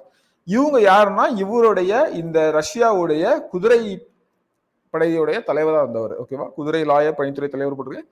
சிம்பிளா குதிரைப்படை தலைவர் அப்படின்னு சொல்லிட்டு. ஓகே, குதிரைப்படை தலைவர்ன்றது உயர்ந்த பதவி ஆக்சுவலா. ஓகேவா? இப்ப நமக்கு வந்து டிஃபென்ஸ் மினிஸ்டர் வந்து ஒன் ஆஃப் த பெரிய விஷயம் இல்லையா? டிஃபென்ஸ் மினிஸ்டர், பினான்ஸ் மினிஸ்டர் இதெல்லாம் வந்து பாத்தீங்கன்னா பெரிய ரொம்ப க்ளோஸ் டு உள்துறை அமைச்சர். ஹோம் மினிஸ்டர், இவங்கெல்லாம் வந்து close to king, close to prime minister இல்லையா, very close to prime minister அப்படின்ற மாதிரி இருக்கும். இவங்க தான் நாட்டோட எல்லா விஷயம் தீர்மானிக்கிறது அப்படின்ற மாதிரி இருக்கும்.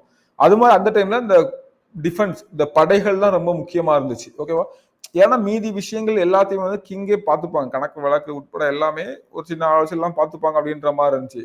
வரி வசூல் பண்ணலாம், வேற வேற சிஸ்டம் இருந்துச்சு. அப்போ இந்த படைகள் தான் முக்கியம், அதுலயும் குதிரைப்படை தான் ரொம்ப பவர்ஃபுல்லா இருந்துச்சு இல்லையா. ஸோ அப்போ குதிரைப்படை தலைவராக இருக்கிறது வந்து ஒரு பெரிய பதவி அப்படின்ற மாதிரி தான் பார்க்கப்பட்டுச்சு. ஓகே, ஸோ ஜலாலுதீன் யாகூத் அப்படின்ற ஒரு அபிஷினிய அடிமை. ஸோ அவரை வந்து பார்த்தீங்கன்னா குதிரைப்படை தலைவராக வந்து நியமிப்பாங்க. ஸோ உயர்ந்த பதவி கொடுப்பாங்க. ஓகேவா, இது இந்த அபிஷினிய அடிமைக்கு வந்து ரொம்ப முக்கியமான பொறுப்பு கொடுத்தது. ஓகேவா, அதாவது கிட்டத்தட்ட குயினுக்கு அடுத்த பொறுப்பு. இப்ப நம்ம குயின்ல இருக்காங்க, ஸோ அதாவது கிங் சுல்தானுக்கு அடுத்த பொறுப்பு அப்படின்ற லெவல்ல ஒரு அபிசீனிய அடிமையை வச்சது. ஓகேவா, ஒரு டர்க்ல இருந்து யாரையா வச்சிருக்கலாம், பிரச்சனையே வந்திருக்காது. இவரை வச்சது வந்து பாத்தீங்கன்னா அவங்களுக்கு இன்னும் கொஞ்சம் காண்டாயிட்டு. ஆல்ரெடி இவங்க மேல காண்டில் இருக்காங்க. என்ன, ஒரு பெண் வந்து ஆட்சி இல்லாம வந்து பாத்தீங்கன்னா காண்டில் இருக்காங்க. அகைன் இவங்க இப்படி ஒரு வேலையை செஞ்சு வந்துன்னா இன்னும் வந்து காண்ட ஏத்திடுச்சு. ஓகேவா, ஸோ இதனால என்ன பண்றாங்கன்னா துருக்கிய பிரபுகளுக்கு நோபல் சொன்னால இல்லையா, டர்க்கு நோபல்ஸ் இருப்பாங்க இல்லையா, அவங்களுக்கு ஆத்திரத்தை ஏற்படுத்துது. ஸோ இப்போ என்ன பண்றாங்கன்னா இவங்க வந்து இந்த ரீசனையே, ஓகேவா, ஸோ கிட்டத்தட்ட இப்போ நம்ம ஜலாலுதீன் யாகூத் அப்படின்றவர் தான் அப்படின்றவரு இந்த ஒரு ஹை போஸ்டிங் இருக்கனால ரெண்டு பேருக்கு உள்ள நெருக்கத்தை, ஓகேவா, இவங்க ரெண்டு பேரும் க்ளோஸா இருக்காங்க, இவங்க பாத்தீங்கன்னா நமக்கு முக்கியத்துவம் கொடுக்க மாட்டாங்கிறாங்க, இன்னொருத்தவங்க முக்கியத்துவம் கொடுக்குறாங்க அப்படின்றது மாதிரியான இதை கிரியேட் பண்ணி ஒரு கழகத்தை வந்து உருவாக்கி விட்டாங்க. ஓகேவா, கலாயத்தை வந்து பாத்தீங்கன்னா இவங்க இப்படியே போயிருந்தா நல்லது இல்ல, நம்மளை வந்து கண்டுக்க மாட்டாங்க, அடுத்தது அவன் என்ன பண்ணுவான், அவங்க இறந்தப்ப இவன் வந்து கிங்கா வருவான், அப்படி போயிரும் அப்படின்ற ஒரு நரேட்டிவ் வந்து செட் பண்ணி விட்டாங்க. அதுக்கப்புறம் வந்து பாத்தீங்கன்னா ஒரு கலவரத்தை உருவாக்கி விட்டாங்க, எல்லார் மத்தியிலையும் பேசி கலவரத்தை வந்து உருவாக்கி விட்டாங்க. ஸோ அதுக்கப்புறம் வந்து பாத்தீங்கன்னா அப்படியே சதிகாரர்களால ஒரு கட்டத்துல பதவியில இருந்து வெளியே போக வச்சுட்டாங்க. ஓகேவா, ஒரு வழியா ஒரு 3 வருஷம் 4 வருஷம் தாக்கு பிடிச்சாங்க, அதுக்கப்புறம் முடியல, பதவியில இருந்து வெளியே போயிட்டாங்க. ஓகேவா, ஸோ இதான் வந்து ரஷ்யா சுல்தானா பற்றி ஒரு ஷார்ட்டா வருது. ஓகேவா, அப்போ முதல் பெண்ணரசி இல்துத்மிஷோடைய மகள். ஓகே, இதுல எந்த பிரச்சனையும் இல்லை, அவங்களுக்கு பயங்கர எதிர்ப்பு இருந்துச்சு. இங்க பாருங்க, இங்க இருக்குது. ஓகேவா, நான் கவனிக்கல. மொரக்க பயணி இபின் பாதுதா. ஸோ குதிரை மீது ஆண்கள் சவாரி செய்வது போல் கையில் வில் அன்புடன் அரச பரிவாரங்கள் சூழ ரஷ்யாவும் சவாரி செய்தார். ஓகேவா, ஸோ இவங்க வந்து ஏதோ பெண் அப்படின்னால ரொம்ப சாஃப்டா நார்மலா அப்படிலாம் இல்லை. இப்போ இந்த கிங்னாலே உங்க மைண்ட்ல எப்படி வரும், ஒரு மாதிரி கம்பீரமா தீவிரமா கெத்தா அப்படி இருப்பாங்க. ஸோ அது மாதிரிதான் இவங்களும் நினைச்சிட்டு அவங்க இந்த மாதிரி பண்ண ஆரம்பிச்சிட்டாங்க. ஓகே, அவ்வளவுதான். ஸோ இது வந்து சொன்னது மொரக்க நாட்டு பயணியான இபின் பாதுதா. ஸோ இதை ஞாபகம் வச்சுக்கோங்க, ஆல்ரெடி நீங்க ஒரு கொஸ்டின் படிச்சிட்டீங்க. ஓகே, ஸோ ஜலாலுதீன் யாகூத் அப்படின்ற பார்த்துக்கோங்க. ஸோ இவங்க மேல ஏன் காண்டு வந்து ஏன் அகற்றினாங்க அப்படின்ற ஸ்டோரியும் தெரிஞ்சுக்கோங்க. இப்படி ரஷ்யா சுல்தானோடைய இந்த இது முடிவு வருது. ஸோ ரஷ்யாவுடைய இதுல வந்து பாத்தீங்கன்னா அதுக்கப்புறமா வந்து பக்ரம் ஷா கொஞ்ச நாள் இருப்பாரு. அப்புறம் அலாவுதீன் மசூத், இவங்கலாம் முக்கியம் கிடையாது, இவங்கலாம் எதுவும் பண்ணிருக்க மாட்டாங்க, 4 வருஷத்துல என்ன பண்ணிருப்பாங்க. ஓகேவா, நஸ்ருதீன் முகமது. ஓகேவா, இவர் கொஞ்சம் வருஷம் இருப்பாரு, 1246 இருந்து 1264 வரல. ஆனா இவரும் சொல்லிக்கிற அளவுக்கு எதுவுமே இல்லை, ஏதோ பண்ணாங்க அப்படின்ற மாதிரி இருந்துச்சு. ஓகேவா, இதுக்கப்புறம் தான் ஒருத்தர் வராரு, அவர் அந்த கிரேட் ஜியாசுதீன் பால்பன் அப்படின்றவர். யாரு, தி கிரேட் ஜியாசுதீன் பால்பன் அப்படின்றவர். ஸோ அடுத்தது ஜியாசுதீன் பால்பன். ஓகேவா, ஸோ அடுத்து ரொம்ப முக்கியமான பர்சன் இவர். ஸோ இவர் தான் வந்து பார்த்தீங்கன்னா ஒரு main architect of Delhi sultanate. ஓகேவா, டெல்லி சுல்தானேட்டை ஒரு ஸ்ட்ராங்காக கட்டமைச்சது அப்படின்னு சொல்லிட்டு இவர் வந்து சொல்லலாம். ஸோ நிறைய பேர் பண்ணிருக்காங்க. அதுல ஸ்டார்டிங்ல ஒன் ஆஃப் த மெயின் அப்படின்ற மாதிரி சொன்னா இவரையும் சொல்லலாம் அப்படின்ற மாதிரி. ஸோ பயங்கரமா இவர் வந்து பண்ணாரு, பயங்கரமான மொனார்கி, அவருடைய கண்ட்ரோல் தான் ஃபுல்லாவே அப்படின்ற மாதிரி எல்லாமே வந்து கொண்டு வந்திருப்பாரு. ஓகேவா, ஸோ நிறைய விஷயங்கள் பண்ணிருப்பாரு. இவர் வந்து பாத்தீங்கன்னா இவரு வந்து பாத்தீங்கன்னா டர்க்கு தான். ஆனா டர்க்ல வந்து இல்பாரி அப்படின்ற ஒரு பிரிவு இருக்குது. ஓகேவா, அது வந்து சின்ன ஒரு சப் கேஸ்ட் மாதிரி தான். ஸோ இல்பாரி இனத்தை சேர்ந்தவர், அதனால இவர் வந்து பாத்தீங்கன்னா செகண்ட் இல்பாரி அப்படின்ற மாதிரி. ஓகேவா, நமக்கு வந்து பாத்தீங்கன்னா இங்க வந்து மாறுது பாத்தீங்களா, சம்சுதீன்ல இருந்து அவர் வந்து பாத்தீங்கன்னா இல்துத்மிஷ் வந்து முதல் இல்பாரி அப்படின்னு சொல்லுவாங்க, இங்க வந்து செகண்ட் இல்பாரி அப்படின்ற மாதிரி ஒரு சின்னது வச்சிருப்பாங்க, அவ்வளவுதான். அதுல ஒன்றும் பெரிய விஷயம் இல்லை, நீங்க அதை வந்து ரொம்ப ஞாபகம் வச்சுக்கணும் அப்படின்லாம் இல்லை. ஓகே, பார்க்கலாம். சோ தெய்வீக உரிமை கோட்பாடுல நம்பிக்கை உடையவரா இருந்தாரு. ஓகேவா? சோ தெய்வீக உரிமை கோட்பாடு ஆல்ரெடி நம்ம பார்த்திருக்கோம் இல்லையா? குப்த பேரரசுல எல்லாருமே வந்து பாத்தீங்கன்னா கிட்டத்தட்ட அந்த மாதிரி தான் இருந்தாங்க. தெய்வீக உரிமை கோட்பாடு அப்படின்றப்ப வந்து பாத்தீங்கன்னா வேற ஒண்ணும் இல்ல, கடவுளை முன்னிறுத்தி தான் எல்லாம் பண்ணுவாங்க. ஓகேவா? கடவுள் தான் அப்படின்றது. சோ கடவுளைய இப்போ அவங்க இப்போ அவங்க அங்க குப்தா எம்பரர்ல எப்படி இருக்கும், மனுவுடைய முக்கியத்துவம் இருக்கும். அந்த மனு சாஸ்திரத்துல என்ன சொல்றதோ அதான்ற மாதிரி இருக்கும். இங்கேயும் வந்து பாத்தீங்கன்னா இவங்களுக்கு வந்து வழங்கப்பட்ட அந்த இஸ்லாம் மத சட்டங்கள் என்ன இருக்கோ அதான் வந்து முதுமை பெறும். அந்த மாதிரி தான் வந்து டிசைன் பண்ணிருப்பாங்க. ஓகேவா? சோ இன்னொன்னு வந்து பாத்தீங்கன்னா இவங்க அரசர்கள் அங்க என்ன சொன்னாங்க குப்தா எம்பையர்ல, அதே மாதிரிதான் இங்கேயுமே அரசர்கள் எல்லாருமே கடவுளுடைய பிரதிநிதி. ஓகேவா? அதாவது கடவுள் வந்து எங்கேயோ இருந்து உலகத்தை இயக்குறாரு, அதே மாதிரி இந்த பகுதியை இயக்குறதுக்கு கடவுள் என்ன அனுப்பியிருக்காரு அப்படின்ற மாதிரி கடவுளுடைய பிரதிநிதியா தான் அரசர்களை வந்து பார்த்தாங்க. ஓகேவா? சோ அதாவது நம்ம தமிழ்ல கூட அந்த கோவில் அப்படின்ற கான்செப்ட் இருக்கும். ஸோ கோ அப்படின்னா அரசன், இல்னா இல்லம். ஓகேவா? அரசன் இருக்கும் இல்லம் தான் கோவில் அப்படின்னு ஆச்சு. ஸோ அரசன் கடவுள் எல்லாருமே ஒரே மாதிரியாக தான் பார்க்கப்பட்டாங்க. ஓகேவா? ஒரே மாதிரியான மதிப்பு மரியாதைகள் தான் இருந்துச்சு. அரசர்கள் அப்படிதான் சொன்னாங்க. ஓகேவா? ஸோ அந்த காலத்துல அந்த கருத்து தான் பரவலாவே நிலவி இருக்குது. அப்படிதான் நம்ம வந்து எடுத்துக்கணும். தெய்வீக உரிமை கோட்பாடு. ஸோ தெய்வீக உரிமை கோட்பாட்டில் நம்பிக்கையுடையவரா இருந்தாரு அப்படின்னா அரசன் தான் எல்லாமே. அரசன் இங்க இப்ப யாருன்னா கடவுளுடைய பிரதிநிதியா உங்க முன்னாடி நிக்கிறேன் அப்படின்ற மாதிரி தான் இவர் வந்து சொன்னாரு. ஓகே. சோ பால்பன் வந்து பாத்தீங்கன்னா அதான் இப்ப ரொம்ப சொல்றோம்னா கடவுளுடைய நிழல், கடவுளுடைய பிரதிநிதி அப்படின்ற மாதிரி சொன்னாரு. இது வந்து பாத்தீங்கன்னா ஜில் இலாஹி அப்படின்னு சொல்லுவாங்க. என்ன சொல்லுவாங்க? ஜில் இலாஹி அப்படின்னு சொல்லுவாங்க. ஸோ அவ்வளவு அந்த டேம் கேட்டா வந்து நான் வச்சுக்கோங்க. இந்த தெய்வீக ஜில் இ இலாஹி. ஓகேவா? சோ ஜில் இலாஹி அப்படின்றது. ஓகே. அடுத்து பார்த்தீங்கன்னா இவர் வந்து பைபோஸ் அப்படின்ற ஒரு வணக்க முறையை வந்து நடைமுறைப்படுத்துறாரு. ஓகேவா? என்ன வணக்க முறை? பைபோஸ் அப்படின்ற ஒரு வணக்க முறையை வந்து ஸ்டார்ட் பண்ணி விடுறாரு. ஓகே. ஸோ இந்த பைபோஸ் அப்படின்றது ஒன்றும் இல்லை, இது வந்து வணக்க முறைன்னு சொல்லி நம்ம புக்கில் சிம்பிளா கொடுத்துருப்பாங்க. ஆக்சுவலா பைபோஸ் இல்ல பைபோல்ஸ். ஓகே. பைபோஸ் அப்படின்ற ஒரு வணக்க முறை. ஸோ இந்த வணக்க முறையை பற்றி நீங்க கேள்விப்பட ஷாக் ஆயிருவீங்க. என்னன்னா சுல்தானுடைய பாதங்களை முத்தமிடுறது. ஓகேவா? அவர் இருக்காருன்னா கீழே குனிஞ்சு என்ன சொல்றது, முழங்கால் என்ன சொல்றது, அந்த சாஷ்டாகமா விழுவாங்க இல்லையா? ஸோ அந்த முஸ்லீம்கள் ஒரு முறையா, ஸோ அது மாதிரி அப்படியே குனிஞ்சு அவருடைய பாதங்களை வந்து முத்தமிடுறது. ஸோ பாதம்ன்ற கால் பாதம், ஃபீட். ஓகேவா? கிஸ்ஸிங் த சுல்தான் ஃபீட். ஓகே, அப்படின்றது தான். ஓகே, கிஸ்ஸிங் த சுல்தான்ஸ் ஃபீட். சுல்தானுடைய பாதங்களை முத்தமிடக்கூடிய ஒரு வணக்க முறையை கொண்டு வந்தாரு. அப்ப நான் என்ன சொல்ல வராரு, நீங்க எல்லாம் எங்களுக்கு கீழே தான், நான் தான் மேல. இவருடைய கதைகளை ஃபுல்லா படிக்கும்போது உங்களுக்கு என்ன தோணுன்னா, ஸோ நான் வந்து ஃபைனலா சொல்றேன். இப்ப நீங்க கேளுங்க, இல்லைன்னா அவரை வந்து ஓகே அவர் சொல்லுவானா. ஸோ ஃபுல்லா கேளுங்க, நான் கடைசியா சொல்றேன். ஓகே. ஸோ அதே மாதிரி பாத்தீங்கன்னா முக்கியமானது ரெண்டு இந்த விஷயத்துல வந்து ரொம்ப முக்கியமானது. அடுத்தது இந்த 40 சகல்ஹானி அப்படின்ற இதை வந்து ஒழிச்சிட்டாரு. ஏன்னா சகல்ஹானி அப்படின்ற அமைப்பு எதுக்காக ஏற்படுத்தினாங்களோ அதை தாண்டி செயல்பட ஆரம்பிச்சிருச்சு. இவருக்கு அதுவே ஒரு மைனஸா இருந்துச்சு. அதனால என்ன பண்ணாரு, ஒழிச்சிட்டாரு. ஓகேவா? சோ என்ன என்ன பண்றாரு அப்படின்னு பாத்தீங்கன்னா, நமக்கு வந்து சகல்கானி அப்படின்ற ஒரு சிஸ்டம் வந்து இல்துத்மிஷால உருவாக்கப்படுது. எதுக்காக உருவாக்கப்படுது? சகல்கானி அப்படின்றது நமக்கு வந்து மங்கோல்ஸ்ல இருந்து பாதுகாப்பு வேண்டி நமக்கு வந்து உருவாக்கப்படுது. ஒரு கட்டத்துல வந்து மங்கோல்ஸுடைய பாதுகாப்பு வேண்டி உருவாக்கப்பட்டாலும் அவங்க வந்து சொல்றத இவர் கேட்கறது மாதிரியான சூழ்நிலை இருக்கக்கூடாது அப்படின்றதுக்காக. இது வந்து எக்ஸ்ட்ரீம் ஆஃப் த மொனார்கி. ஓகேவா? அவரு சொல்றதுதான். ஓகே. சோ அதனால வந்து அந்த சகல்கானி அப்படின்றதையே ஒழிச்சிட்டாரு. ஓகே. சோ அது ஒரு முக்கியமானது, நாம வச்சுக்கோங்க. அப்புறம் வந்து பாத்தீங்கன்னா இந்த நவ்ரோஸ் அப்படின்றது, ஸோ நவ்ரோஸ் அப்படின்ற ஒரு முறையை வந்து கொண்டு வந்திருப்பாரு. ஓகேவா? ஸோ சாரி, நவ்ரோஸ் அப்படின்றது ஒரு ஃபெஸ்டிவல். யாருன்னா பாரசீக ஃபெஸ்டிவல் வந்து இன்ட்ரோடியூஸ் பண்ணிருப்பாரு. பெர்சியன் ஃபெஸ்டிவல், அதான் பாரசீகம் பெர்சியன் ஃபெஸ்டிவல். ஸோ அந்த நவ்ரோஸ் அப்படின்ற இதை வந்து இன்ட்ரோடியூஸ் பண்ணிருப்பாரு. ஸோ அதுவும் இதுல வந்து முக்கியமான ஒரு பாயிண்ட், ஞாபகம் வைக்க வேண்டிய பாயிண்ட். ஓகேவா?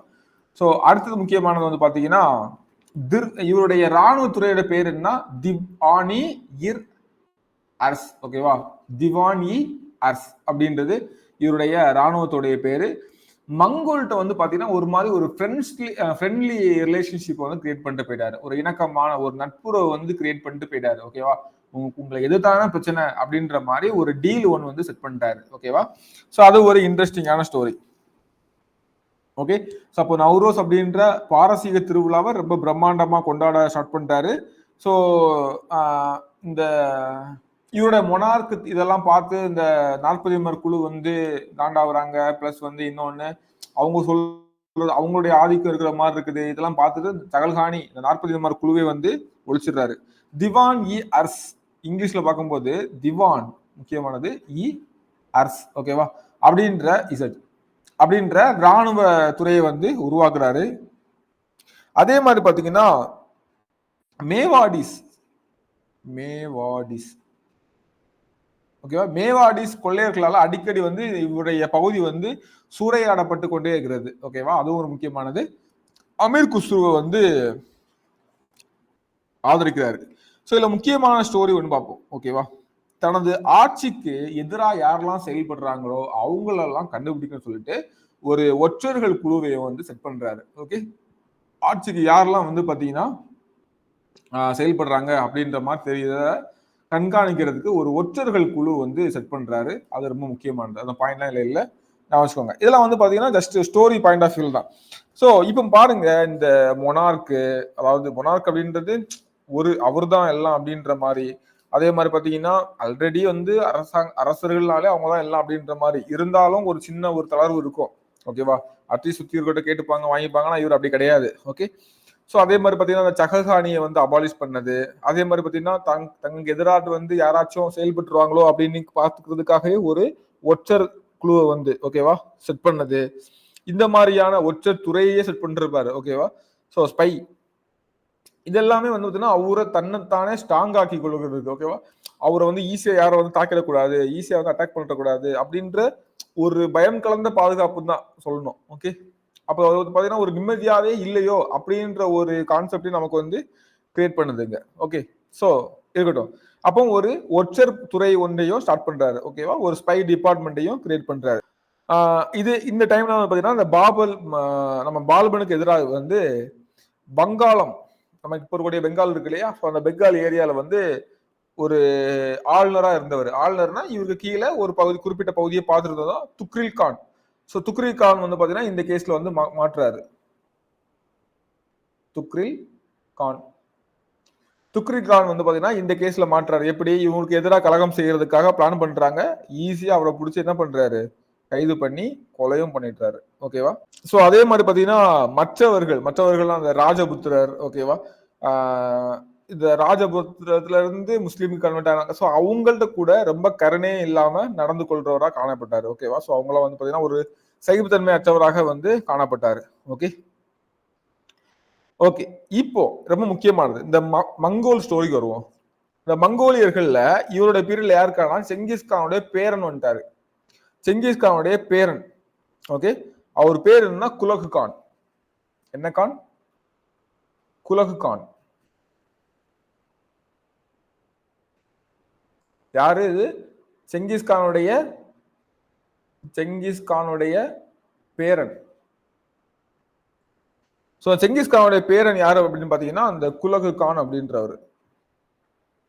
ஓகே, சோ இந்த குலகு கான் கூட ஒரு அக்ரிமெண்ட் ஒன்று போடுறாரு. ஓகேவா, என்னன்னா மங்கோலியர்கள் வந்து ரிவர் சட்லஜ்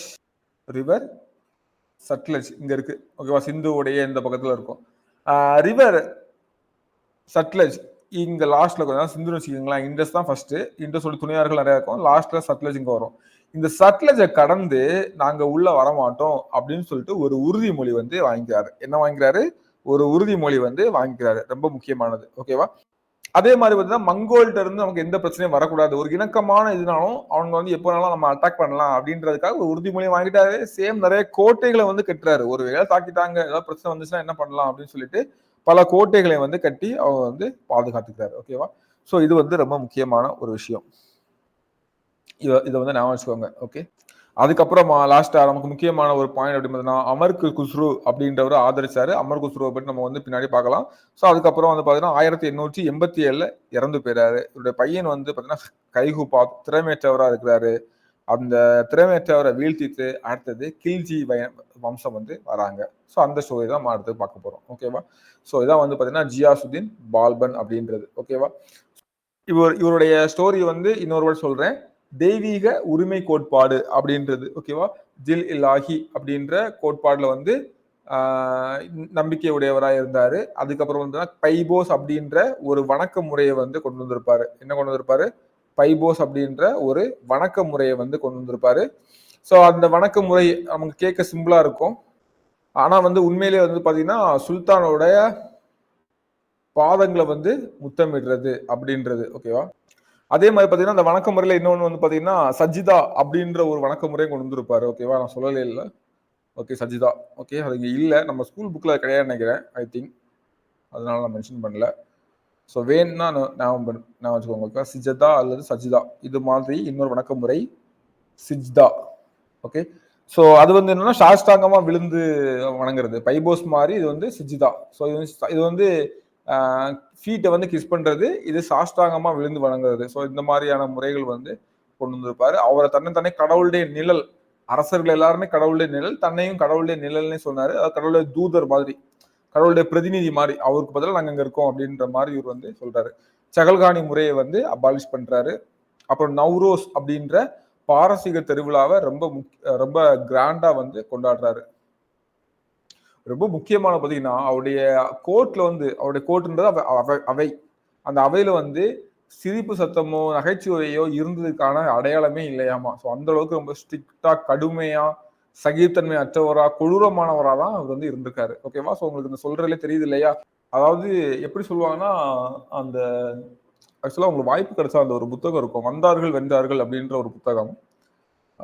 கார்ட்டூனிஸ்ட் மதன் எழுதுனது, விகடன்ல வந்து தொடரா வந்தது, கம்பைல் பண்ணி போட்டிருப்பாங்க. அந்த புத்தகம் படிச்சு பாருங்க. ஓகேவா? அது மது குடித்தா கூட, வைன் ட்ரிங்க்ஸ் பண்ணா கூட அவர் வந்து அதே அதே இதெல்லாம் இருப்பாரு. அந்த ஒரு ஸ்ட்ரிக்டான இதுல தான் அவர் இருப்பாரு அப்படின்ற மாதிரிலாம் மென்ஷன் பண்ணிருப்பாங்க. ஓகேவா?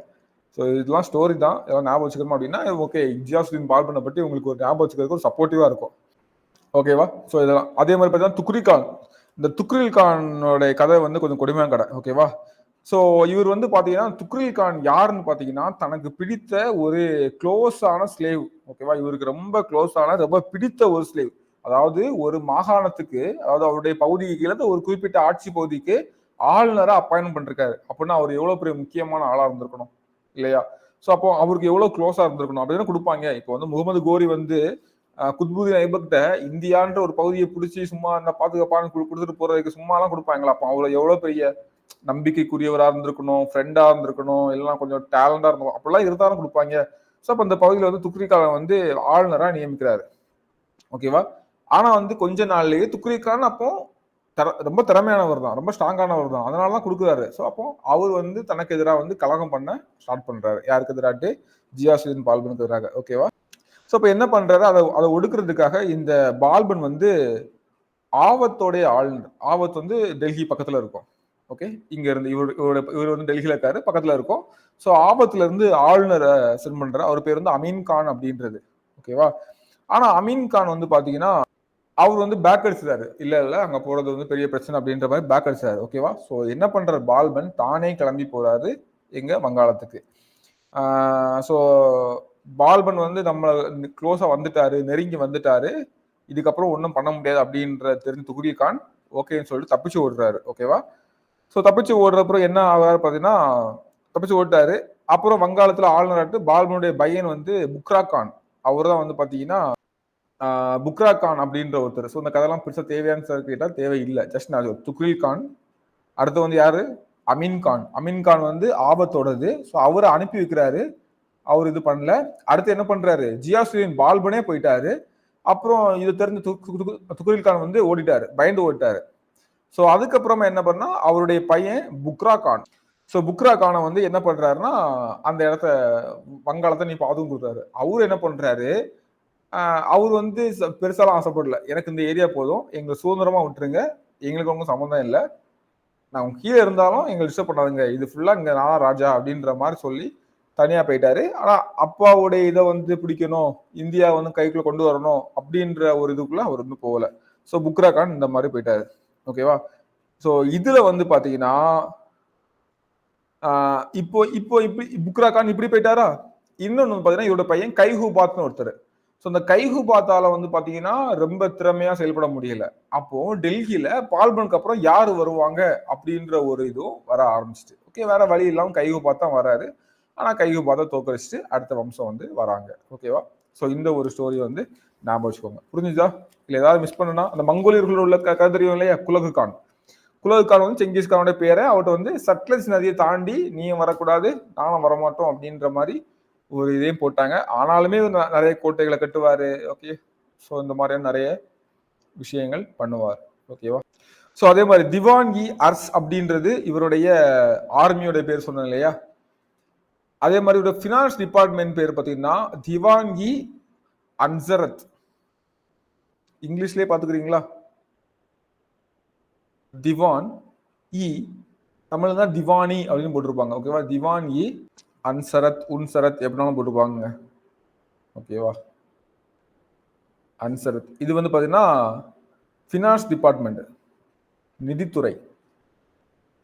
ஓகே, இதையும் பார்த்துக்கோங்க. ஓகேவா? இது வந்து முக்கியமானது. ஸோ நிறைய இடங்களை வந்து கேப்சர் பண்ணலாம் ரொம்ப வந்து முக்கியமா இல்லை. கொள்ளை அடிச்சதுக்கு பயங்கரமா தண்டனை விதிக்கப்பட்டுச்சு. கண்டுபிடிச்சாங்கன்னா அவரை வந்து பிடிச்சி கொன்றுவாங்க, அந்த மாதிரி இருந்துச்சு. ஓகேவா? ஸோ அந்த மாதிரியான ஒரு இது நடந்ததுனால வழிப்பறிகள் அதிகமா நடந்துருச்சு. ஸோ கொள்ளைன்னு சொல்லுவது ராபர்ஸ் என்னது, வழிப்பறி தானே, அதிகமா இருந்துச்சு. அந்த மாதிரி யாராவது தப்பு பண்ணாங்கன்னா பிடிச்சி கொலையே பண்றாரு. ஓகேவா? ஸோ வழிப்பறி பண்ணது கொலை. அதனால என்ன சொல்றாங்கன்னா அவருடைய ரோட்ஸ் எல்லாமே ரொம்ப சேஃபா இருந்துச்சு, மக்கள் வந்து ஃப்ரீயா போயிட்டு வந்தாங்க அப்படின்ற அளவுக்கு இருந்துச்சு. ஆனா அதான் தண்டனை வந்து கொடூரமா இருந்துச்சு. அதே நம்ம வந்து ஞாபகம் வச்சுக்கணும். ஓகே, ஸோ இதோட பாலிசி வந்து பாத்தீங்கன்னா பிளட் அண்ட் அயன்.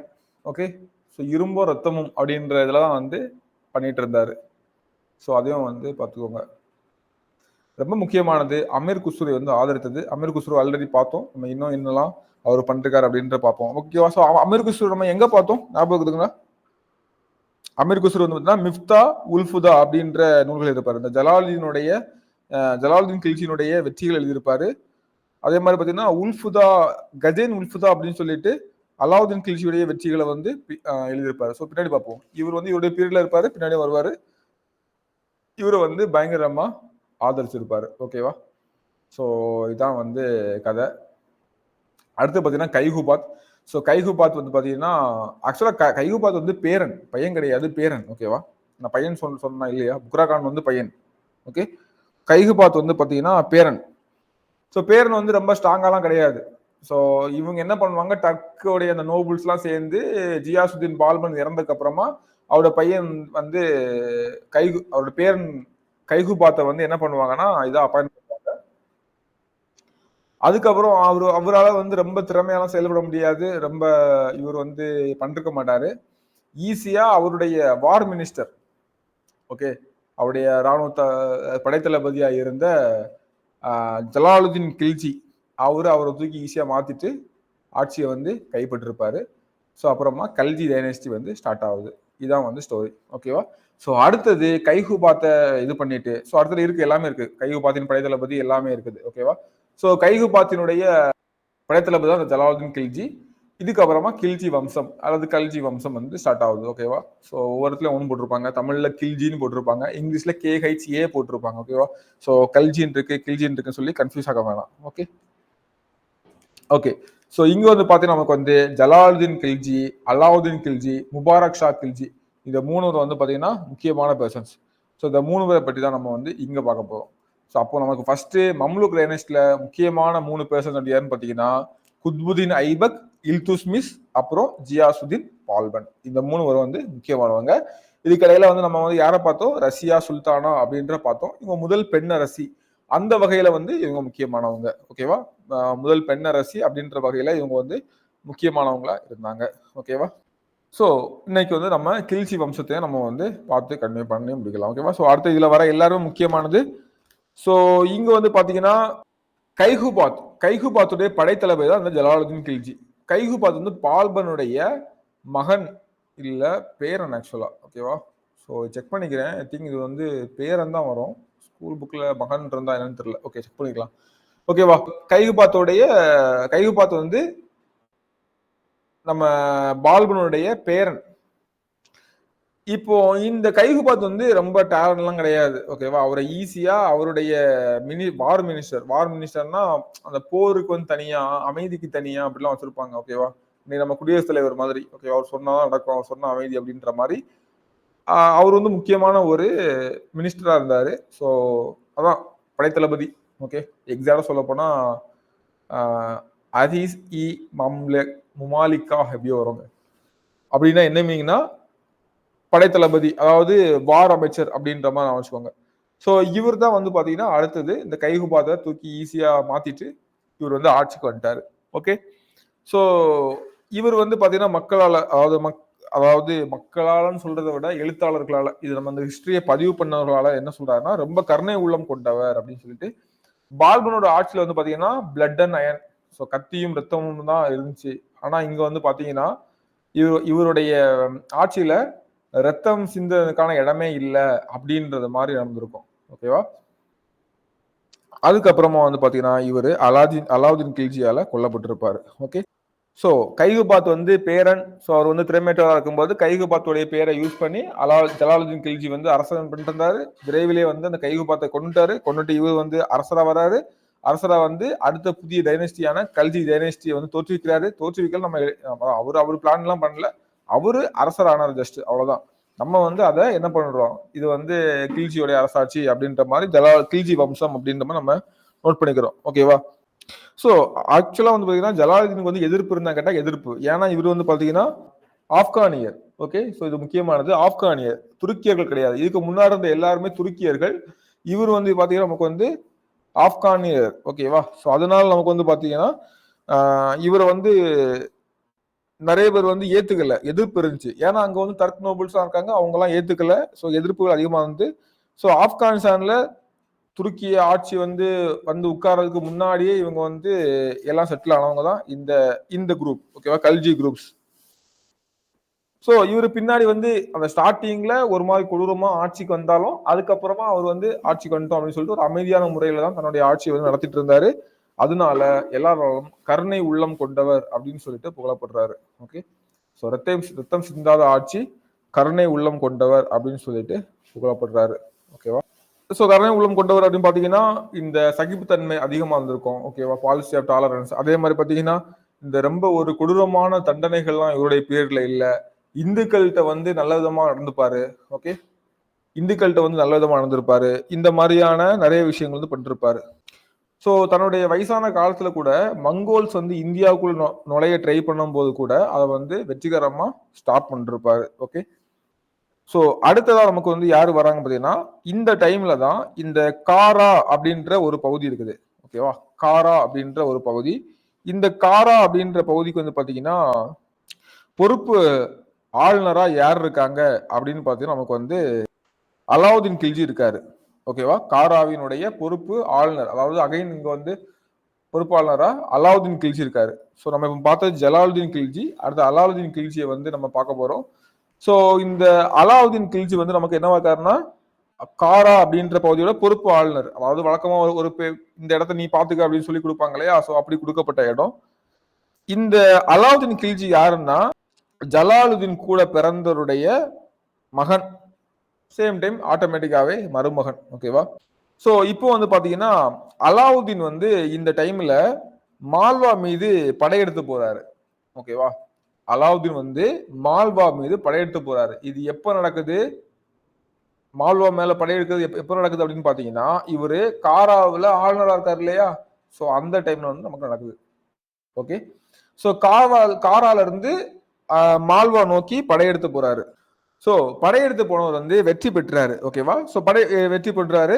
ஸோ இந்த வெற்றிக்கு அப்புறம் வந்து பாத்தீங்கன்னா அடுத்ததான் வந்து பாத்தீங்கன்னா அலாவுதீன் வந்து டெக்கான் ரீஜனுக்கு, ஓகே, இவர் வந்து காரால இருக்காரு, இந்த மால்வா ரீஜன் வந்து வெற்றி பெற்றாரு, அப்புறம் டெக்கான் ரீஜனை கேப்சர் பண்றது கீழே வராரு. ஸோ டெக்கான் ரீஜனுக்கு வந்து கேப்சர் பண்ண வராரு. அங்கேயும் வந்து பாத்தீங்கன்னா தேவகிரி இருக்கு. ஸோ டெக்கான்ல வந்து பாத்தீங்கன்னா முக்கியமா நமக்கு வந்து தேவகிரி கிங் இருப்பாங்க. ஸோ தேவகிரியில யாதவா கிங்டம் வந்து ரூல் பண்ணிட்டு இருப்பாங்க. ஓகேவா? தேவகிரியில யாதவா கிங்டம் வந்து ரூல் பண்ணிட்டு இருப்பாங்க. ஸோ அங்க வந்து பாத்தீங்கன்னா ராமச்சந்திரன் அப்படின்னு வந்து இருப்பாரு. ஸோ தேவகிரியில வந்து யார் இருப்பாங்கன்னா தேவகிரி கிங் வந்து யாருன்னா ராமச்சந்திரா. ஓகேவா? ஸோ ராமச்சந்திரா அப்படின்னு சொல்லிட்டு இருப்பாரு. அவரை தோக்கடிச்சு அங்க ஒரு பெரும் செல்வத்தோட திரும்பி வருவாரு. ஸோ திரும்பி டெல்லிக்கு வந்தவர் என்ன பண்ணுவாங்க பாத்தீங்கன்னா அவர் ஒரு பக்கா பிளான் பண்ணி ஜலாலுதீனை கொன்றுவாரு. புரியுதா? ஜலாலுதீனுடைய மருமகன் தாராவில் பொறுப்பாளரா இருக்காரு. அவரு பேர் தான் அலாவுதீன். ஓகே, ஜலாலுதீன் அடுத்து அலாவுதீன். இப்ப அலாவுதீன் வந்து பொறுப்பு ஆளுநரா அங்க இருக்காரு. அங்க இருக்கும்போது இப்ப ஜலாலுதீன் வந்து பாத்தீங்கன்னா கொஞ்சம் வயசானவர் இருக்காரு. ஸோ ஆக்சுவலா என்ன பண்றாரு பாத்தீங்கன்னா இப்போ மால்வாவை நோக்கி படையெடுக்கிறதுக்கு போறாரு அலாவுதீன். வெற்றி பெற்றாரு. தக்காணத்துல டெக்கான்ல இருக்கக்கூடிய தேவகிரில வந்து யார் இருக்காங்க அப்படின்னா யாதவா கிங்டம் வந்து ரூல் பண்ணிருக்காங்க. அங்க யாதவா டைனஸ்டி வந்து ரூல் பண்ணிருக்காங்க. ஸோ அங்க இருந்த ராமச்சந்திரா அப்படின்றவரையும் கொன்னுட்டு அங்க கொள்ளடிச்சு பெரும் செல்வத்தோட திரும்பி வராரு. வந்தவர் இப்போ வந்து ஒரு தனி பலமா ஆயிட்டார் இல்லையா? ஆட்டோமேட்டிக்கா இவரை போட்டு நம்மளே அரசாயிரலாம் சொல்லிட்டு டெல்லி வந்தவர் ஜலாலுதீனை கொன்னுட்டு அரசவையில ஏறிறாரு. ஏறிட்டு 1926ல தன்னை வந்து அரசராக அறிவிச்சுக்கிறாரு. ஓகேவா? ஸோ இப்படிதான் வந்து இவர் வந்து பதவிக்கு வர்றாரு. இவருடைய தளபதிகள்ல ஒருத்தர் முக்கியமானவர் மாலிக் கஃபூர் அப்படின்றவர். ஓகேவா? ஸோ இந்த மாலிக் கஃபூர் வந்து முக்கியமானவர். இந்த மாலிக் கஃபூர் வந்து மதுரை வரை படையெடுத்து வந்திருப்பாரு. ஓகேவா? எங்க வர? மதுரை வரை. ஸோ அலாவுதீன் தான் அந்த டெல்லி சுல்தானத்தை ஒரு மாதிரி ஒருங்கிணைச்சு பக்காவா ஒரு ஒருங்கிணைத்த பங்கு இல்ல எப்படி சொல்லலாம் ஒரு ஒரு ஒரு பெருமை அவரையே சேரும் அப்படின்னு சொல்லலாம். ஓகேவா? ஓகே. ஸோ அப்படின்ற அளவுக்கு இவர் வந்து சொல்லலாம். இவருடைய தலைமை தளபதியா இருந்த ஒருத்தர் தான் வந்து மாலிக் கஃபூர் அப்படின்றவர். ஸோ மாலிக் கஃபூர் வந்து இங்க மதுரை வரை படையெடுத்து வந்திருக்காரு. ஓகேவா? ஸோ மதுரை வரை படையெடுத்து வந்ததுக்கான ஆதாரங்கள் இருக்குது. ஸோ இங்க நிறைய பேரை கூட்டிட்டு போனதாட்டு நிறைய செல்வங்களை கொள்ளையடிச்சுட்டு போனதுக்கான தகவல் எல்லாமே நம்மளுடைய இலக்கியங்கள்ல கூட இருக்குது. ஓகேவா? ஸோ இதெல்லாம் எந்த டைம்ல நடக்குது நமக்கு? 13ஆம் நூற்றாண்டுடைய கடைசி பகுதியில் நடக்குது. 1296ல இருந்து தான் 1316 வரை இவர் இருப்பாரு. ஸோ இந்த பீரியட்ல தான் இந்த விஷயங்கள் எல்லாமே நடக்குது. ஸோ நமக்கு வந்து இவர் வந்து ஒரு முக்கியமான பங்காற்று இருப்பாரு. இங்க பாத்தீங்கன்னா இங்க வந்து பாண்டிய பேரரசோடைய ஆட்சி நடந்துட்டு இருக்கும். லேட்டர் பாண்டியாஸ். ஓகேவா? ஸோ ஃபர்ஸ்ட் இருந்த பாண்டியாஸ் இல்ல, சங்ககால பாண்டியாஸ் இல்ல, லேட்டர் பாண்டியாஸ். அப்போ வந்து இந்த சுந்தர பாண்டியனுக்கு அந்த பாண்டியர்கள்லயே அடுத்த யாரு பாண்டிய வரான்னு சொல்லிட்டு இந்த ஒரு சண்டை போயிட்டு இருக்கும். அந்த வாரிசு உரிமை சண்டை. அதை தீர்த்து வச்சிருப்பாங்க. மாலிக் கஃபூர் தான் உதவி வைப்பாரு. ஓகேவா? ஸோ அந்த மாதிரி பிரச்சனைகள்லாம் போயிட்டு இருக்கும். ஸோ இந்த மாலிக் கஃபூர் வந்து 1310ல மதுரைக்கு வந்து 1310 இந்த டைம்ல வந்து பாத்தீங்கன்னா மதுரை வர படையெடுப்பதற்காக வந்திருப்பாரு. ஓகேவா? ஸோ இப்போ வந்து பாத்தீங்கன்னா இந்த டெக்கான்ல இவங்க வந்து தக்காணம். ஸோ டெக்கான் ரீஜன்ல வந்து யார் இருந்திருப்பாங்க? நமக்கு வந்து தேவகிரி யாதவாஸ் வந்து இருந்திருப்பாங்க. ஓகேவா? அடுத்து வந்து பாத்தீங்கன்னா இங்க வந்து ஹொய்சாலாஸ் இருந்திருப்பாங்க. ஓகேவா? 1 2 3 4. ஓகேவா? ஹொய்சாலாஸ் 1 2 3 4 பாண்டியாஸ் இங்க இருந்திருப்பாங்க. ஸோ வாராங்கல்ல வந்து காக்கத்தியாஸ் இருந்திருப்பாங்க. கீழே வந்து மதுரையில வந்து பாண்டியாஸ் இருந்திருப்பாங்க. ஓகேவா? ஸோ இவங்க எல்லாத்தையும் வந்து தன்னுடைய கண்ட்ரோல்ல கொண்டு வந்திருப்பாரு. அது ஒரு முக்கியமான விஷயம். ஓகேங்களா? தன்னுடைய கண்ட்ரோல் வந்து கொண்டு வந்திருப்பாரு. ஸோ முக்கியமா இந்த பாண்டிய பேரரசுல அந்த வாரசுரிமை போர்ல வந்து சுந்தர பாண்டியன் வந்து அரியணை ஏறவும் ஹெல்ப் பண்ணிருப்பாரு. ஸோ இந்த கதையை நம்ம வந்து லேட்டரா பார்க்கலாம். ஓகே, தமிழ்நாடு ஹிஸ்டரி பார்க்கும்போது அங்க வந்து நம்ம கிளியரா பார்க்கலாம். அப்பதான் உங்களுக்கு புரியும். ஏன்னா எப்படி எப்படி வந்தாங்கன்ற கதை புரியும். திடீர்னு சொல்லிட்டு ஒரு கதையை சொன்னோம்னா உங்களுக்கு புரியாது. இப்போதைக்கு நான் வச்சுக்கோங்க, இந்த மாலிக் கஃபூர் வந்து சுந்தர பாண்டியர் அரியணை ஏறகு ஹெல்ப் பண்ணார் அப்படின்னு சொல்லி அங்கே போய் பார்க்கும்போது பெருசா இருக்க ஒரு சின்ன ஸ்டோரி தான். ஓகே, ஸோ பார்க்கலாம். ஆனா பாண்டியர்கள் வந்து வலுவா இருந்தாங்க. இங்க இருந்து கொண்டு போகும்போது நிறைய செல்வங்களை கொண்டு வந்தாங்க. ஸோ இப்போ என்ன ஆகுது பாருங்க, டெக்கான் ஃபுல்லாவே தன்னுடைய கண்ட்ரோல்ல கொண்டு வர்றாங்க. ஓகேவா? ஸோ மதுரை வரை வந்துட்டாங்க. ஏதோ கொஞ்சம் போய் தான் இல்லை. அதாவது எப்படின்னா இவங்க வந்து அவங்களுடைய உங்க உங்க கீழே நாங்க இருக்கோம் யா அப்படின்ற அளவுக்கு ஆயிட்டாங்க. ஓகே, புரிஞ்சா? ஸோ இப்போ நம்ம ஃபர்ஸ்ட் வந்து என்ன பார்த்தோம்னா அலாவுதீன் கில்ஜியோட ஒரு இன்ட்ரோ பார்த்தோம். எப்படி உள்ள வந்தார் அப்படின்னு பார்த்தோம். அதுக்கப்புறம் அவருடைய தலைமை தளபதியான மாலிக் கஃபூர் பத்தி பார்த்தோம். இந்த மாலிக் கஃபூர் வந்து பாத்தீங்கன்னா 1310ல மதுரை வரை படையெடுத்திருப்பாரு. ஸோ இங்க இருந்து இங்க வர வராருன்னா சும்மா இருந்திருப்பாரு. எல்லாத்தையும் தேவகிரியில யாதவாஸ் இருப்பாங்க, துவார சமுத்திரத்தினுடைய ஹொய்சலாஸ் இருப்பாங்க, அதே மாதிரி பாத்தீங்கன்னா வாராங்கல்ல காக்கத்தியா கிங்டம் இருப்பாங்க, ஓகேவா? காலக்கியா இல்ல காக்கத்தியா. ஓகே. அதே மாதிரி பார்த்தீங்கன்னா மதுரையில பாண்டியர்கள் இருப்பாங்க. இவங்க எல்லாத்தையும் வந்து தன்னுடைய கண்ட்ரோல்ல கொண்டு வந்திருப்பாங்க. ஓகே. ஸோ இதுக்கப்புறம் பார்த்தீங்கன்னா மங்கோலியர்கள். மங்கோலியர்கள் சும்மா இருக்க மாட்டாங்க இல்லையா? சும்மா சும்மா வந்து பண்ணிட்டு இருப்பாங்க. இந்த மங்கோலியருடைய அச்சுறுத்தல் வந்து இவருக்கு சவாலா இருந்துச்சா அப்படின்னு கேட்டா உண்மையிலேயே பெரும் சவாலா இருந்துச்சு. ஓகே. 1928ல வந்து டெல்லிய வந்து பயங்கரமா தாக்குறாங்க. 1900 சாரி எனக்கு இந்த ஒரு விஷயம் அடிக்கடி கன்ஃபியூஸ் ஆகுது. கன்ஃபியூஸ் இல்ல ஆட்டோமேட்டிக்கா வருது. நம்ம வந்து இல்ல 19லயே படிச்சிட்டோமா? இது திடீர்னு 1298 ஓகேவா? 1928 இல்ல 1298. ஸோ 1298ல வந்து பார்த்தீங்கன்னா, நமக்கு அவர் ஆட்சிக்கு வந்து 2வது வருஷம் இல்லையா? 96ல ஆட்சிக்கு வராரு. 96ல ஆட்சிக்கு வராரு. 98ல வந்து மங்கோலியர்கள் வந்து டெல்லிய வந்து பயங்கரமா தாக்குறாங்க. ஓகேவா? அதுக்கப்புறம் வந்து பார்த்தீங்கன்னா 1307லயும் தாக்குவாங்க. இது வந்து பார்த்தீங்கன்னா, ஆ பயங்கரமா இருக்கும். அவங்களும் பயங்கரமா தாக்கியிருப்பாங்க. இவங்க பதிலுக்கும் பயங்கரமா தாக்கியிருப்பாங்க. ஓகேவா? ஸோ அந்த சண்டை வந்து பயங்கரமா இருந்திருக்கும். அதுக்கப்புறம் அவங்க வந்து உள்ள வந்துக்கவே மாட்டாங்க. அந்த அளவுக்கு இவங்க வந்து இவங்களுடைய அட்டாக் வந்து நடந்திருக்கும். ஓகே. இதான் வந்து மங்கோல் கூட. மங்கோல் கூட வந்து மங்கோலுடைய தாக்குதல் வந்து ஒரு பெரும் சவாலாக இருந்ததா அப்படின்னு கேட்டா, எஸ் இவருக்கு இருந்துச்சு. அலாவுதீன் கில்ஜிக்கு வந்து இருந்துச்சு. 1298ல முதலாவது தாக்குதல் நடத்துறாங்க. இவங்களால ஒண்ணும் பண்ண முடியல. வருவாங்க, சூறையாடுவாங்க, போயிருவாங்க அவ்வளவுதான். அடுத்து வந்து பண்ணும்போது இப்படி சும்மா விடக்கூடாதுன்னு சொல்லிட்டு தக்க பதிலடி கொடுத்து அனுப்பி விட்டுருவாரு. அவங்களும் அட்டாக் பண்ணுவாங்க, இவங்களும் திருப்பி பயங்கரமா அட்டாக் பண்ணுவாரு. பயங்கரமான பதிலடி கொடுத்து அனுப்பி விட்டுருவாங்க. ஓகேவா? சோ அடுத்து வந்து பாத்தீங்கன்னா, அடுத்து ஒரு முக்கியமானது இந்த ரத்தன்பூர் போர் 1301ல ஓகேவா? 98ல பார்த்த மாதிரி 1301ல ஓகேவா? சோ இந்த ரத்தன்பூர்ல வந்து என்ன நடக்கும் பாத்தீங்கன்னா, ஒரு 3 நாள் ஒரு 3 மாசம் பக்காவா வந்து பிளான் பண்ணி முற்றுகையிட்டு அந்த ரத்தன்பூரை வந்து கேப்சர் பண்ணிருவாங்க. ஓகேவா? சோ ரத்தன்பூரை வந்து கேப்சர் பண்ணிருவாங்க. இதுல ஆமா. இல்ல. ஓகே. இந்த ஒரு விஷயத்த வந்து நோட் பண்ணிக்கோங்க. இந்த தேவகிரிக்கு வந்து பாத்தீங்கன்னா, வந்த புதுசுலயே இவர் வந்து அட்டாக் பண்ணிருப்பாரு. ஓகேவா? சரி பாத்துக்கலாம். இங்கேயே பாத்துக்கலாம். கன்ஃப்யூஸ் பண்ணிக்க வேணாம். ஓகே. சோ ரத்தன்பூர்ல வந்து பாத்தீங்கன்னா, நமக்கு வந்து 3 மாசம் வந்து முற்றுகை நடந்திருக்கும். முற்றுகை நடந்து வீழ்த்திருப்பாங்க. சோ இந்த அதுக்கப்புறமா அந்த படம் பார்த்திருக்கீங்களா? ரன்பீர் கபூர். சரி ரன்வீர் நடிச்சிருப்பாரு. ஓகே. ஐயோ! அந்த படத்தோட பேர் டக்குனு ஞாபகம் வரலையே. பத்மாவதி. பத்மாவத் அந்த படம் பார்த்தீங்கன்னா, உங்களுக்கு கொஞ்சம் இந்த ஐடியா கிடைக்கும். இந்த அலாவுதீன் கில்ஜி, இந்த ராணி பத்மாவத் அது தெரியும். ஸோ அந்த ரத்தன்பூர்ல வந்து பார்த்தீங்கன்னா, தாக்குதல் நடத்தினப்ப தான் என்ன பண்ணுவாங்கன்னா, இந்த அ முஸ்லீம் இந்த பெண்கள் எல்லாமே தீயில விழுந்து, இவங்க கணவர்கள்மார்கள், ஆண்கள் எல்லாமே போர்ல வந்து இறந்துட்டாங்க அப்படின்னப்ப, இவங்க வெளிய இருந்து வேறு ஆண்மகன்கள் யாரும் வந்து நம்மள எதுவும் பண்றக்கூடாது அப்படின்றதுக்காக இவங்க வந்து ஜவஹர் முறைன்னு சொல்லுவாங்க. ஓகேவா? அந்த ஜவஹர் முறைப்படி தீக்குளித்து இறந்துருவாங்க எல்லாருமே. ஓகேவா? ஸோ அது ஒரு விஷயம் நடந்திருக்கும் அதுல. அது ஒரு முக்கியமானது. ஸோ அதாவது ரத்தன்பூர் போர். ஸோ 1301ல வந்து நடந்திருக்கும். ஓகே. அலாவுதீன் வந்து அடுத்தது சித்தூருக்கு போறாரு. சித்தூருக்கு போனா சித்தூரை வந்து சூறையாடுறாரு. சித்தூரை வந்து சூறையாடுறாரு. சித்தூர்ல வந்து யார் இருப்பாங்கன்னா, ராஜபுத்திரர்கள் இருப்பாங்க. ஓகே. சித்தூர்ல வந்து பாத்தீங்கன்னா, ராஜபுத்திரர்கள் இருப்பாங்க. இது 1303ல நடக்கும். இங்கேயும் அப்படிதான். சித்தூர்லயே வந்து பாத்தீங்கன்னா, இந்த ராஜபுத்திரஸ் வந்து பாத்தீங்கன்னா, அகைன் நம்ம வந்து தோல்வி அடைஞ்சிருவோம் அப்படின்னு நம்ம வந்து தெரிஞ்ச உடனே, இவங்க எல்லாருமே வந்து பாத்தீங்கன்னா, பெண்கள் வந்து கோட்டைக்குள் இருந்த சண்டையிடாத ஆண்களும், பெண்களும் எல்லாருமே இந்த ஜவஹர் முறைப்படி தீக்குளித்து இறந்துருவாங்க. ஓகேவா? ஆக்சுவலா அது ஒரு சடங்கு. சதி மாதிரியான ஒரு கான்செப்ட். இப்போ வந்து போர்ல இறந்துட்டாங்க வெளியே இறந்துட்டாங்கன்னா நம்ம வந்து போக முடியாது, வாங்க முடியாதுல்ல. அதனால உள்ள அவங்களே தீ வச்சுட்டு இறக்கக்கூடிய இந்த இது வந்து நடந்துச்சு. ஓகேவா? ஸோ எப்படி இருக்கும்னு பார்த்தீங்கன்னா, ஆண்கள் எல்லாருமே போய் சண்டை போட்டு செத்துட்டே இருப்பாங்க. ஓகே. ஸோ போர்க்களத்துல இருந்து கடைசி வரை எப்படியும் இவங்க வீக்கு ஆட்டோமேட்டிக்கா வந்து சாவதான் செய்வாங்க. அப்படின்ற மாரி கான்செப்ட் தான். ஸோ நான் எதுக்காக சொல்றேன்னா, சண்டை போட்டு செத்து தான் இருப்பாங்க அப்படின்ற மாரி சொன்னேன் இல்லையா? ஸோ அதே மாரி இங்க உள்ளுக்குள்ள பெண்கள் வந்து என்ன பண்ணுவாங்கன்னா, அங்க எல்லாருமே இறந்துட்டாங்க அப்படின்னா, இங்க உள்ள தீ குளிச்சிருவாங்க. ஓகேவா? ஸோ அந்த கான்செப்ட் தான். இந்த மூவி பார்த்தீங்கன்னா உங்களுக்கு வந்து கிளியரா இருக்கும். ஸோ டைம் இருந்தா பாருங்க. இதுதான். ஸோ ராஜபுத்திரர்கள் சித்தூர்ல யார் இருப்பாங்கன்னா, ராஜபுத்திரர்கள் இருப்பாங்க.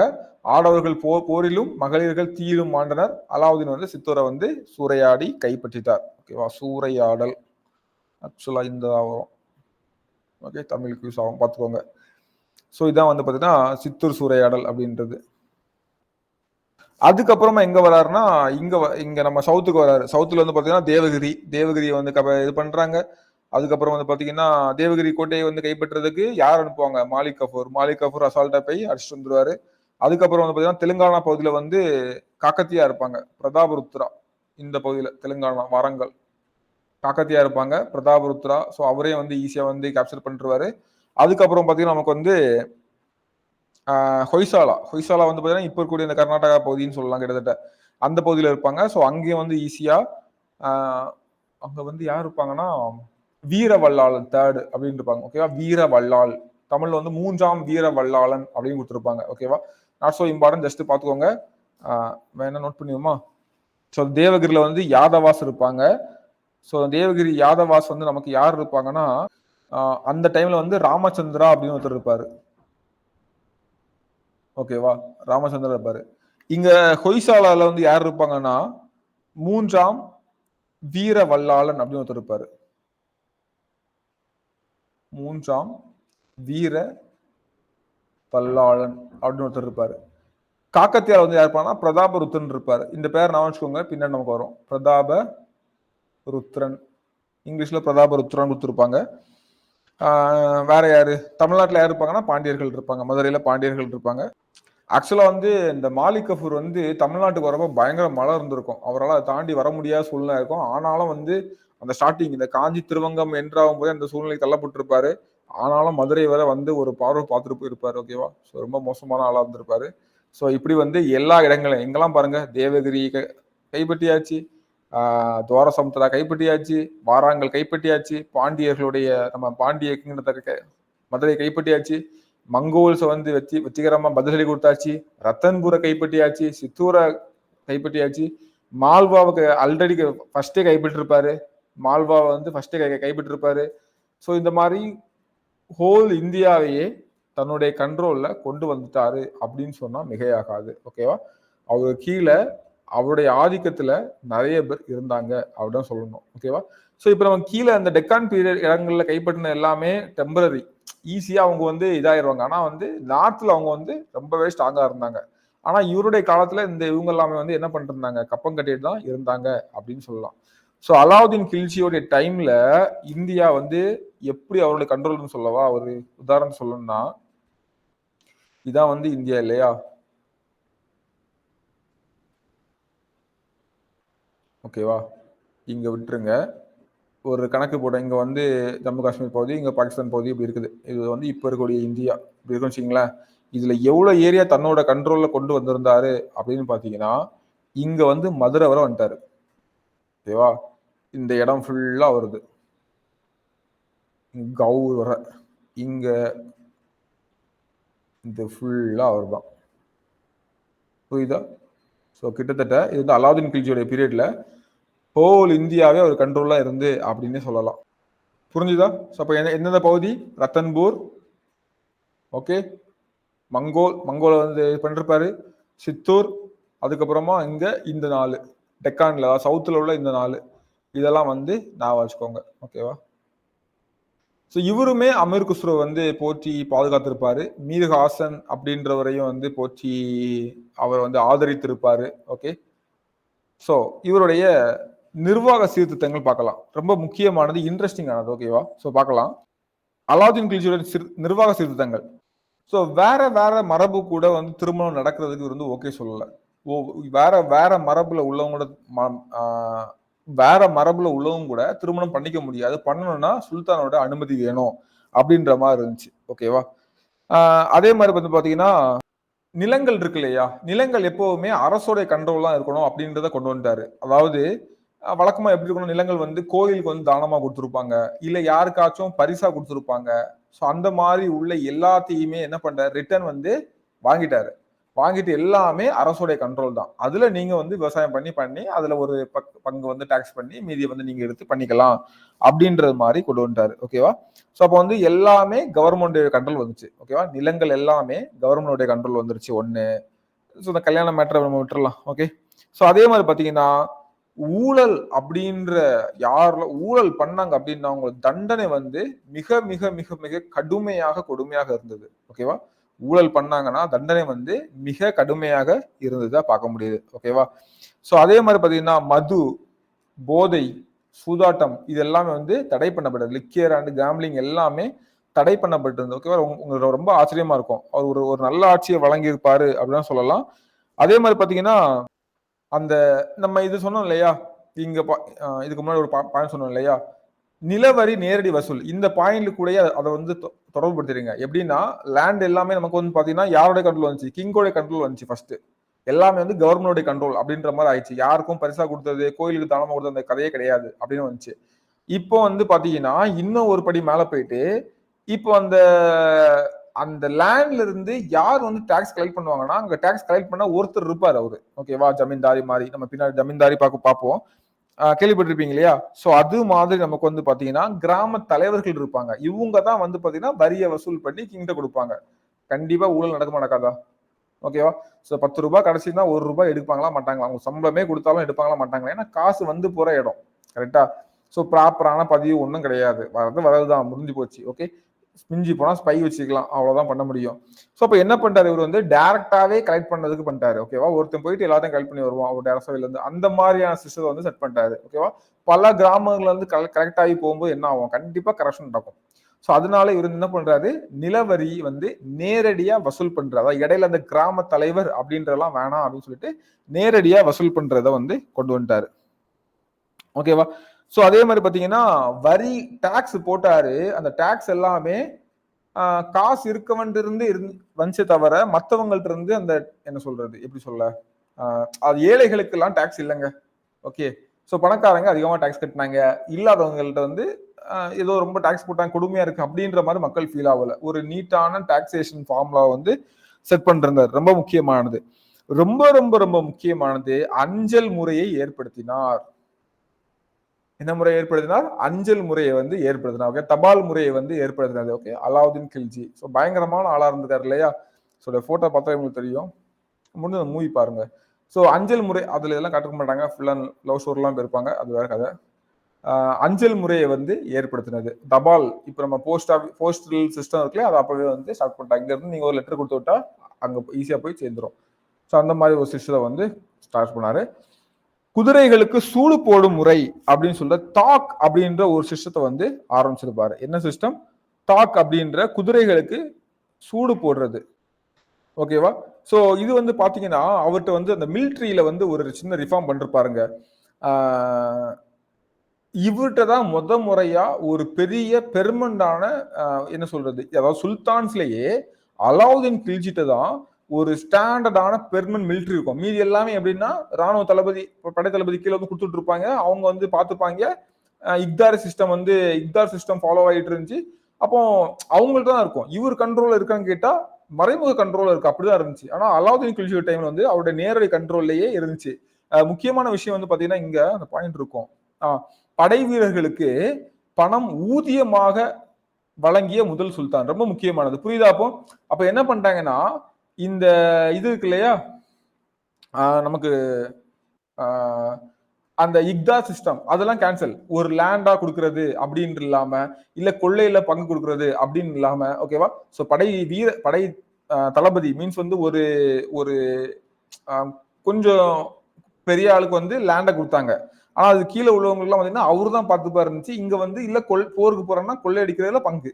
ஆனா அப்படி இல்லாம கொள்ளையடிக்கலாம் பக்கம் வந்துரும். ஆனா சேலரி மாதிரி கொடுக்க ஆரம்பிச்சிட்டாரு. ஓகேவா? சோ இது கூட சேர்ந்து அந்த இக்தார். இப்ப வந்து பாத்தீங்கன்னா இவர்கிட்ட வந்து கிட்டத்தட்ட 4.25 லட்சம் இப்போ உள்ள ரேட்டுக்கு 4.25 லட்சம் 4,75,000 காவல்ரி மேன் இருந்தாங்க அப்படின்னு சொல்றாங்க. ஓகேவா? காவல்ரி மேன் இருந்தாங்க அப்படின்னு சொல்றாங்க. சோ காவல்ரினா என்ன? குதிரைப்படை. ஓகேவா? அப்ப எவ்வளவு குதிரை இமேஜின் பண்ண முடியுதா? 5 லட்சம் சுமார் ஒரு 4.25 லட்சம் குதிரைப்படைகள் அவர்கிட்ட வந்து இருந்ததா சொல்றாங்க. ஓகேவா? ரொம்ப முக்கியமானது. ஓகே. சோ அதே மாதிரி பாத்தீங்கன்னா அந்த சேரா அப்படின்ற மெத்தடும் புக்ல இல்ல. சோ இது வந்து பாத்தீங்கன்னா அந்த சோல்ஜர்ஸ் பத்தி டீடைல் அபவுட் சோல்ஜர். ஓகேவா? படை வீரர்கள் பற்றிய விவரம். படை வீரர்கள் விவரம். சோ படை வீரர்கள் பற்றிய விவரம். டாக் அப்படின்றது குதிரைக்கு சூடு போடுறது, சீல் வைக்கிறது மாறிங்க. ஓகேவா? இது நம்ம குதிரை தான் அப்படின்றது. ஏன்னா கிட்டத்தட்ட எவ்வளவு குதிரை? 4,75,000 குதிரைகள் வச்சிருக்காரு. ஓகே, அவ்வளவு குதிரை வீரர்கள் வேற இருக்காங்க. எப்படி வந்து மெயின்டைன் பண்ண முடியும்? இப்ப எல்லாத்துக்கும் பக்காவான டீட்டெயில் எல்லாமே இருந்துச்சு. குதிரைகளுக்கு சூடு போடுற முறையை வந்து இருந்தா சொல்றாங்க. இன்னும் ஒண்ணு சொல்றாங்க, நாட் ஷுர், எனக்கு கரெக்டா தெரியல. ஆனா வந்து வெளியே இருந்தும் குதிரையை வந்து போருக்கு கொண்டு வரலாம் அப்படின்ற மாதிரி சிஸ்டம் இருந்துச்சு. நம்ம குதிரை அந்த குதிரை டிஃபரெண்ட் தெரியறதுக்காக இங்க இருந்து வந்து இந்த குதிரை எடுத்துட்டு தான் ஏன் குதிரைன்னு சொல்லி எடுத்து போயிடக்கூடாது இல்லையா? புரியுதா? இப்ப வந்து நான் கிங்கு 10 குதிரை வச்சிருக்கிறேன். ஸோ நான் வந்து இப்போ என்ன ஒரு அறிவு போடுறேன், நமக்கு வந்து குதிரைகள் தேவைப்படுது. குதிரை வீரர்கள் எல்லாம் குதிரையை பழக்கப்பட்டவங்க போருக்கு வேணா வாங்கப்பான்னு சொல்றாங்க. அவங்க ட்ரைனிங் கொடுக்க கூப்பிடுறேன். அவன் வெளியிருந்து வர்றான், அவன் குதிரை வீக்கா இருக்கு. அந்த குதிரையை இங்க விட்டுட்டு நம்ம குதிரையை தூக்கிட்டு போயிட்டான்னா ஓகே தெரியாது இல்லையா? அதனாலதான் தாக் அப்படின்ற சூடு போடும் முறை, குதிரைகளுக்கும் சீல் வைக்கிற முறை, அதுக்காக தான் பண்ணாரு அப்படின்னு சொல்றாங்க. ஓகேவா? ஸோ அது ஒண்ணு ஞாபகம் வச்சுக்கோங்க. ஸோ படை வீரர்களுக்கு வந்து கொள்ளையில பங்கு தராம ஊதியமாவே கேஷாவே வந்து காசை கொடுத்துட்டாரு. ஓகே, இவருடைய மார்க்கெட்டு சந்தையோடைய இது வந்து ரொம்ப முக்கியமானது. ஒண்ணு பாருங்க, இந்த கள்ளச்சந்தை பதுக்கல், பிளாக்ல விற்கிறது, அப்புறம் பதுக்கிறது, ஹோர்டிங், இந்த ரெண்டுக்குமே வந்து பாத்தீங்கன்னா ஒரு ஸ்பையை வந்து கிரியேட் பண்ணிட்டாரு. எவனாச்சும் பிளாக்ல விற்கிறானா, ஓகேவா, ஒண்ணு, அதாவது பிளாக்ல அப்படின்றது வாங்கி பதுக்கி வச்சுட்டு விற்கிறது. அதே மாதிரி வந்து ஹோர்டிங், பதுக்கல். ஸோ இதனால என்ன ஆகும், ஆட்டோமேட்டிக்கா விலைவாசிலாம் உயர்வும், இங்க வந்து பொருள் இல்லைன்னு சொல்லிட்டு இவன்ட்ட வாங்க போவாங்க, அவன் காசை கூட்டி விற்பான் இல்லையா? ஸோ இதை வந்து கண்ட்ரோல் பண்றதுக்காக ஒரு ஒற்றாடல் வலைப்பின்னல் அப்படின்னா ஸ்பை நெட்வொர்க் வந்து கிரியேட் பண்ணிட்டாரு. ஓகே, ஒற்றாடல் வலைப்பின்னல். ஸோ ரொம்ப தமிழ் உங்களுக்கு புரியாம இருக்கலாம். ஸ்பை நெட்வொர்க் வந்து கிரியேட் பண்ணிருப்பாரு. ஸோ எங்கேயாச்சும் எடை குறைவு வந்து கண்டுபிடிக்கப்பட்டுச்சு அப்படின்றப்ப நமக்கு என்ன ஆச்சுன்னு பாத்தீங்கன்னா, அதை அவங்களுடைய 1 கிலோ வாங்குறாங்க. ஆனா 1 கிலோல ஒருவேளை 100 கிராம் வந்து கம்மியா அந்த எடை வந்து தப்பா போட்டான், கம்மியாயிடுச்சு அப்படின்னா அவனுடைய சதையில வந்து அந்த 100 கிராம வந்து வெட்டி எடுத்துருவாரு. ஸோ அந்த அளவுக்கு வந்து ஸ்ட்ரிக்டா இருந்துச்சு. ஓகே, ஸோ எடை குறைவு கண்டுபிடிக்கப்பட்டால் விற்போரின் உடலில் இருந்து அதற்கு சமமான எடை உள்ள சதை வெட்டி எடுக்கப்பட்டது அப்படின்ற மாதிரி இருந்துச்சு. ஓகேவா? ஓகேவா? ஸோ அதுக்கப்புறம் வந்து அந்த மார்க்கெட்டை கண்ட்ரோல் பண்றதுக்கு 2 இதை வந்து கிரியேட் பண்ணிருப்பாரு. ஒன்னு வந்து பாத்தீங்கன்னா சஹானா இ மண்டி, இன்னொன்று தான் திவானி இ ரியாசத். ஓகேவா? ஸோ சஹானா இ மண்டி அப்புறம் திவானி இ ரியாசத் அப்படின்ற 2 இதை வந்து கொண்டு வந்திருப்பாரு. எதுக்காகனா மார்க்கெட்டை வந்து கண்ட்ரோல் பண்றதுக்காக. ஓகே, இதே திவான் இ ரியாசத், சஹானா இ மண்டி அப்படின்ற 2. ஸோ மண்டின்றது பேர்ல இருக்கு, ரியாசத்தை மட்டும் நீங்க வந்து லைட்டா பாத்துக்கோங்க. ஓகேவா? ஸோ அலாவுதீன் கில்ஜியோடைய இதுன்னு பாத்தீங்கன்னா இதுதான். இதுக்கப்புறம் வந்து பாத்தீங்கன்னா அலாவுதீனுடைய வாரிசுகளான கிசிர்கான், குதுப் உத்பிதீன் முபாரக் ஷா, நசீர் உத் குஷ்ரு ஷா, இவங்கெல்லாம் வந்து வரிசை ஆட்சியில வராங்க. ஆனா யாருமே வந்து பெருசா வந்து சோபிக்கல, பெருசா எதுவும் பண்ணல அப்படின்ற மாதிரி போகுது. ஓகேவா? அடுத்து வந்து பாத்தீங்கன்னா துக்ளக் ஜியாசுதீன் துக்ளக் வந்து இவங்கெல்லாம் வீழ்த்திட்டு துக்ளக் வம்சம் வந்து ஸ்டார்ட் ஆகுது. ஓகேவா? இவங்கெல்லாம் வீழ்த்திட்டு நமக்கு வந்து என்ன ஸ்டார்ட் ஆகுது, துக்ளக் வம்சம் வந்து ஸ்டார்ட் ஆகுது. ஸோ இதான் நமக்கு வந்து பாத்தீங்கன்னா இந்த கில்ஜி டைனஸ்டி அப்படின்றது. ஓகேவா? ஸோ இன்னைக்கு நம்ம வந்து பாத்தீங்கன்னா இந்த ஒரு டாபிக் கூட நம்ம வந்து கம்ப்ளீட் பண்ணிப்போம். அப்புறம் இன்னைக்கு வந்து பார்த்தீங்கன்னா 3 இது பார்த்துருக்கோம். மீதி 2 இதுவும் நாளைக்கு பார்த்துட்டு அப்படியே முகல்ஸ் வந்து ஸ்டார்ட் பண்ணிடலாம். ஓகேவா? ஸோ இங்கிருந்து முடிஞ்சு அடுத்த ஸ்டார்ட் ஆகிற கதையை நான் வந்து நாளைக்கு கன்டினியூ பண்றேன். ஓகே, ஸோ இன்னைக்கு வந்து அலாவுதீன் கில்ஜியோட நமக்கு இருக்கட்டும். ஓகேவா? முபாரக் ஷா கில்ஜி வந்து சும்மா ஒரு டம்மி தான், பெருசாக ஒன்றும் கிடையாது. ஸோ நமக்கு வந்து பார்த்தீங்கன்னா இப்போ என்னெல்லாம் பார்த்துருக்கோம், ஒரு 3 வம்சம் பார்த்துருக்கோம். என்னெல்லாம் பார்த்துருக்கோம், சரி 2 வம்சம், மம்லுக் வம்சம் பார்த்தோம், கில்ஜி வம்சம் பார்த்தோம். அடுத்த நாளைக்கு துக்ளக், சையது, லோடி, இதெல்லாம் வந்து குட்டி குட்டி வம்சங்கள் தான். இதுல வந்து துக்ளக் மட்டும் கொஞ்சம் இருக்கும், ஃபெரஷா துக்ளக் எல்லாம் கொஞ்சம் கதை வரும். சையது, லோடி எல்லாமே ஃபாஸ்டா போயிடும். ஸோ நாளைக்கு நம்ம வந்து பார்த்தீங்கன்னா இந்த மீதி இருக்கிற 2ஐயும் கம்ப்ளீட் பண்ணிட்டு முகலாயர்கள் நம்ம வந்து ஸ்டார்ட் பண்ணிடலாம். ஓகேவா? ஸோ இந்த ஸ்டோரி எல்லாமே உங்களுக்கு வந்து நீட்டா புரிஞ்சிருக்கும் அப்படின்னு நம்புறேன். ஸோ இதுல என்ன டவுட் இருந்தாலும் கேளுங்க. Okay, so thank you. Next class நம்ம மீடியா கண்டினியூ பண்ணலாம்.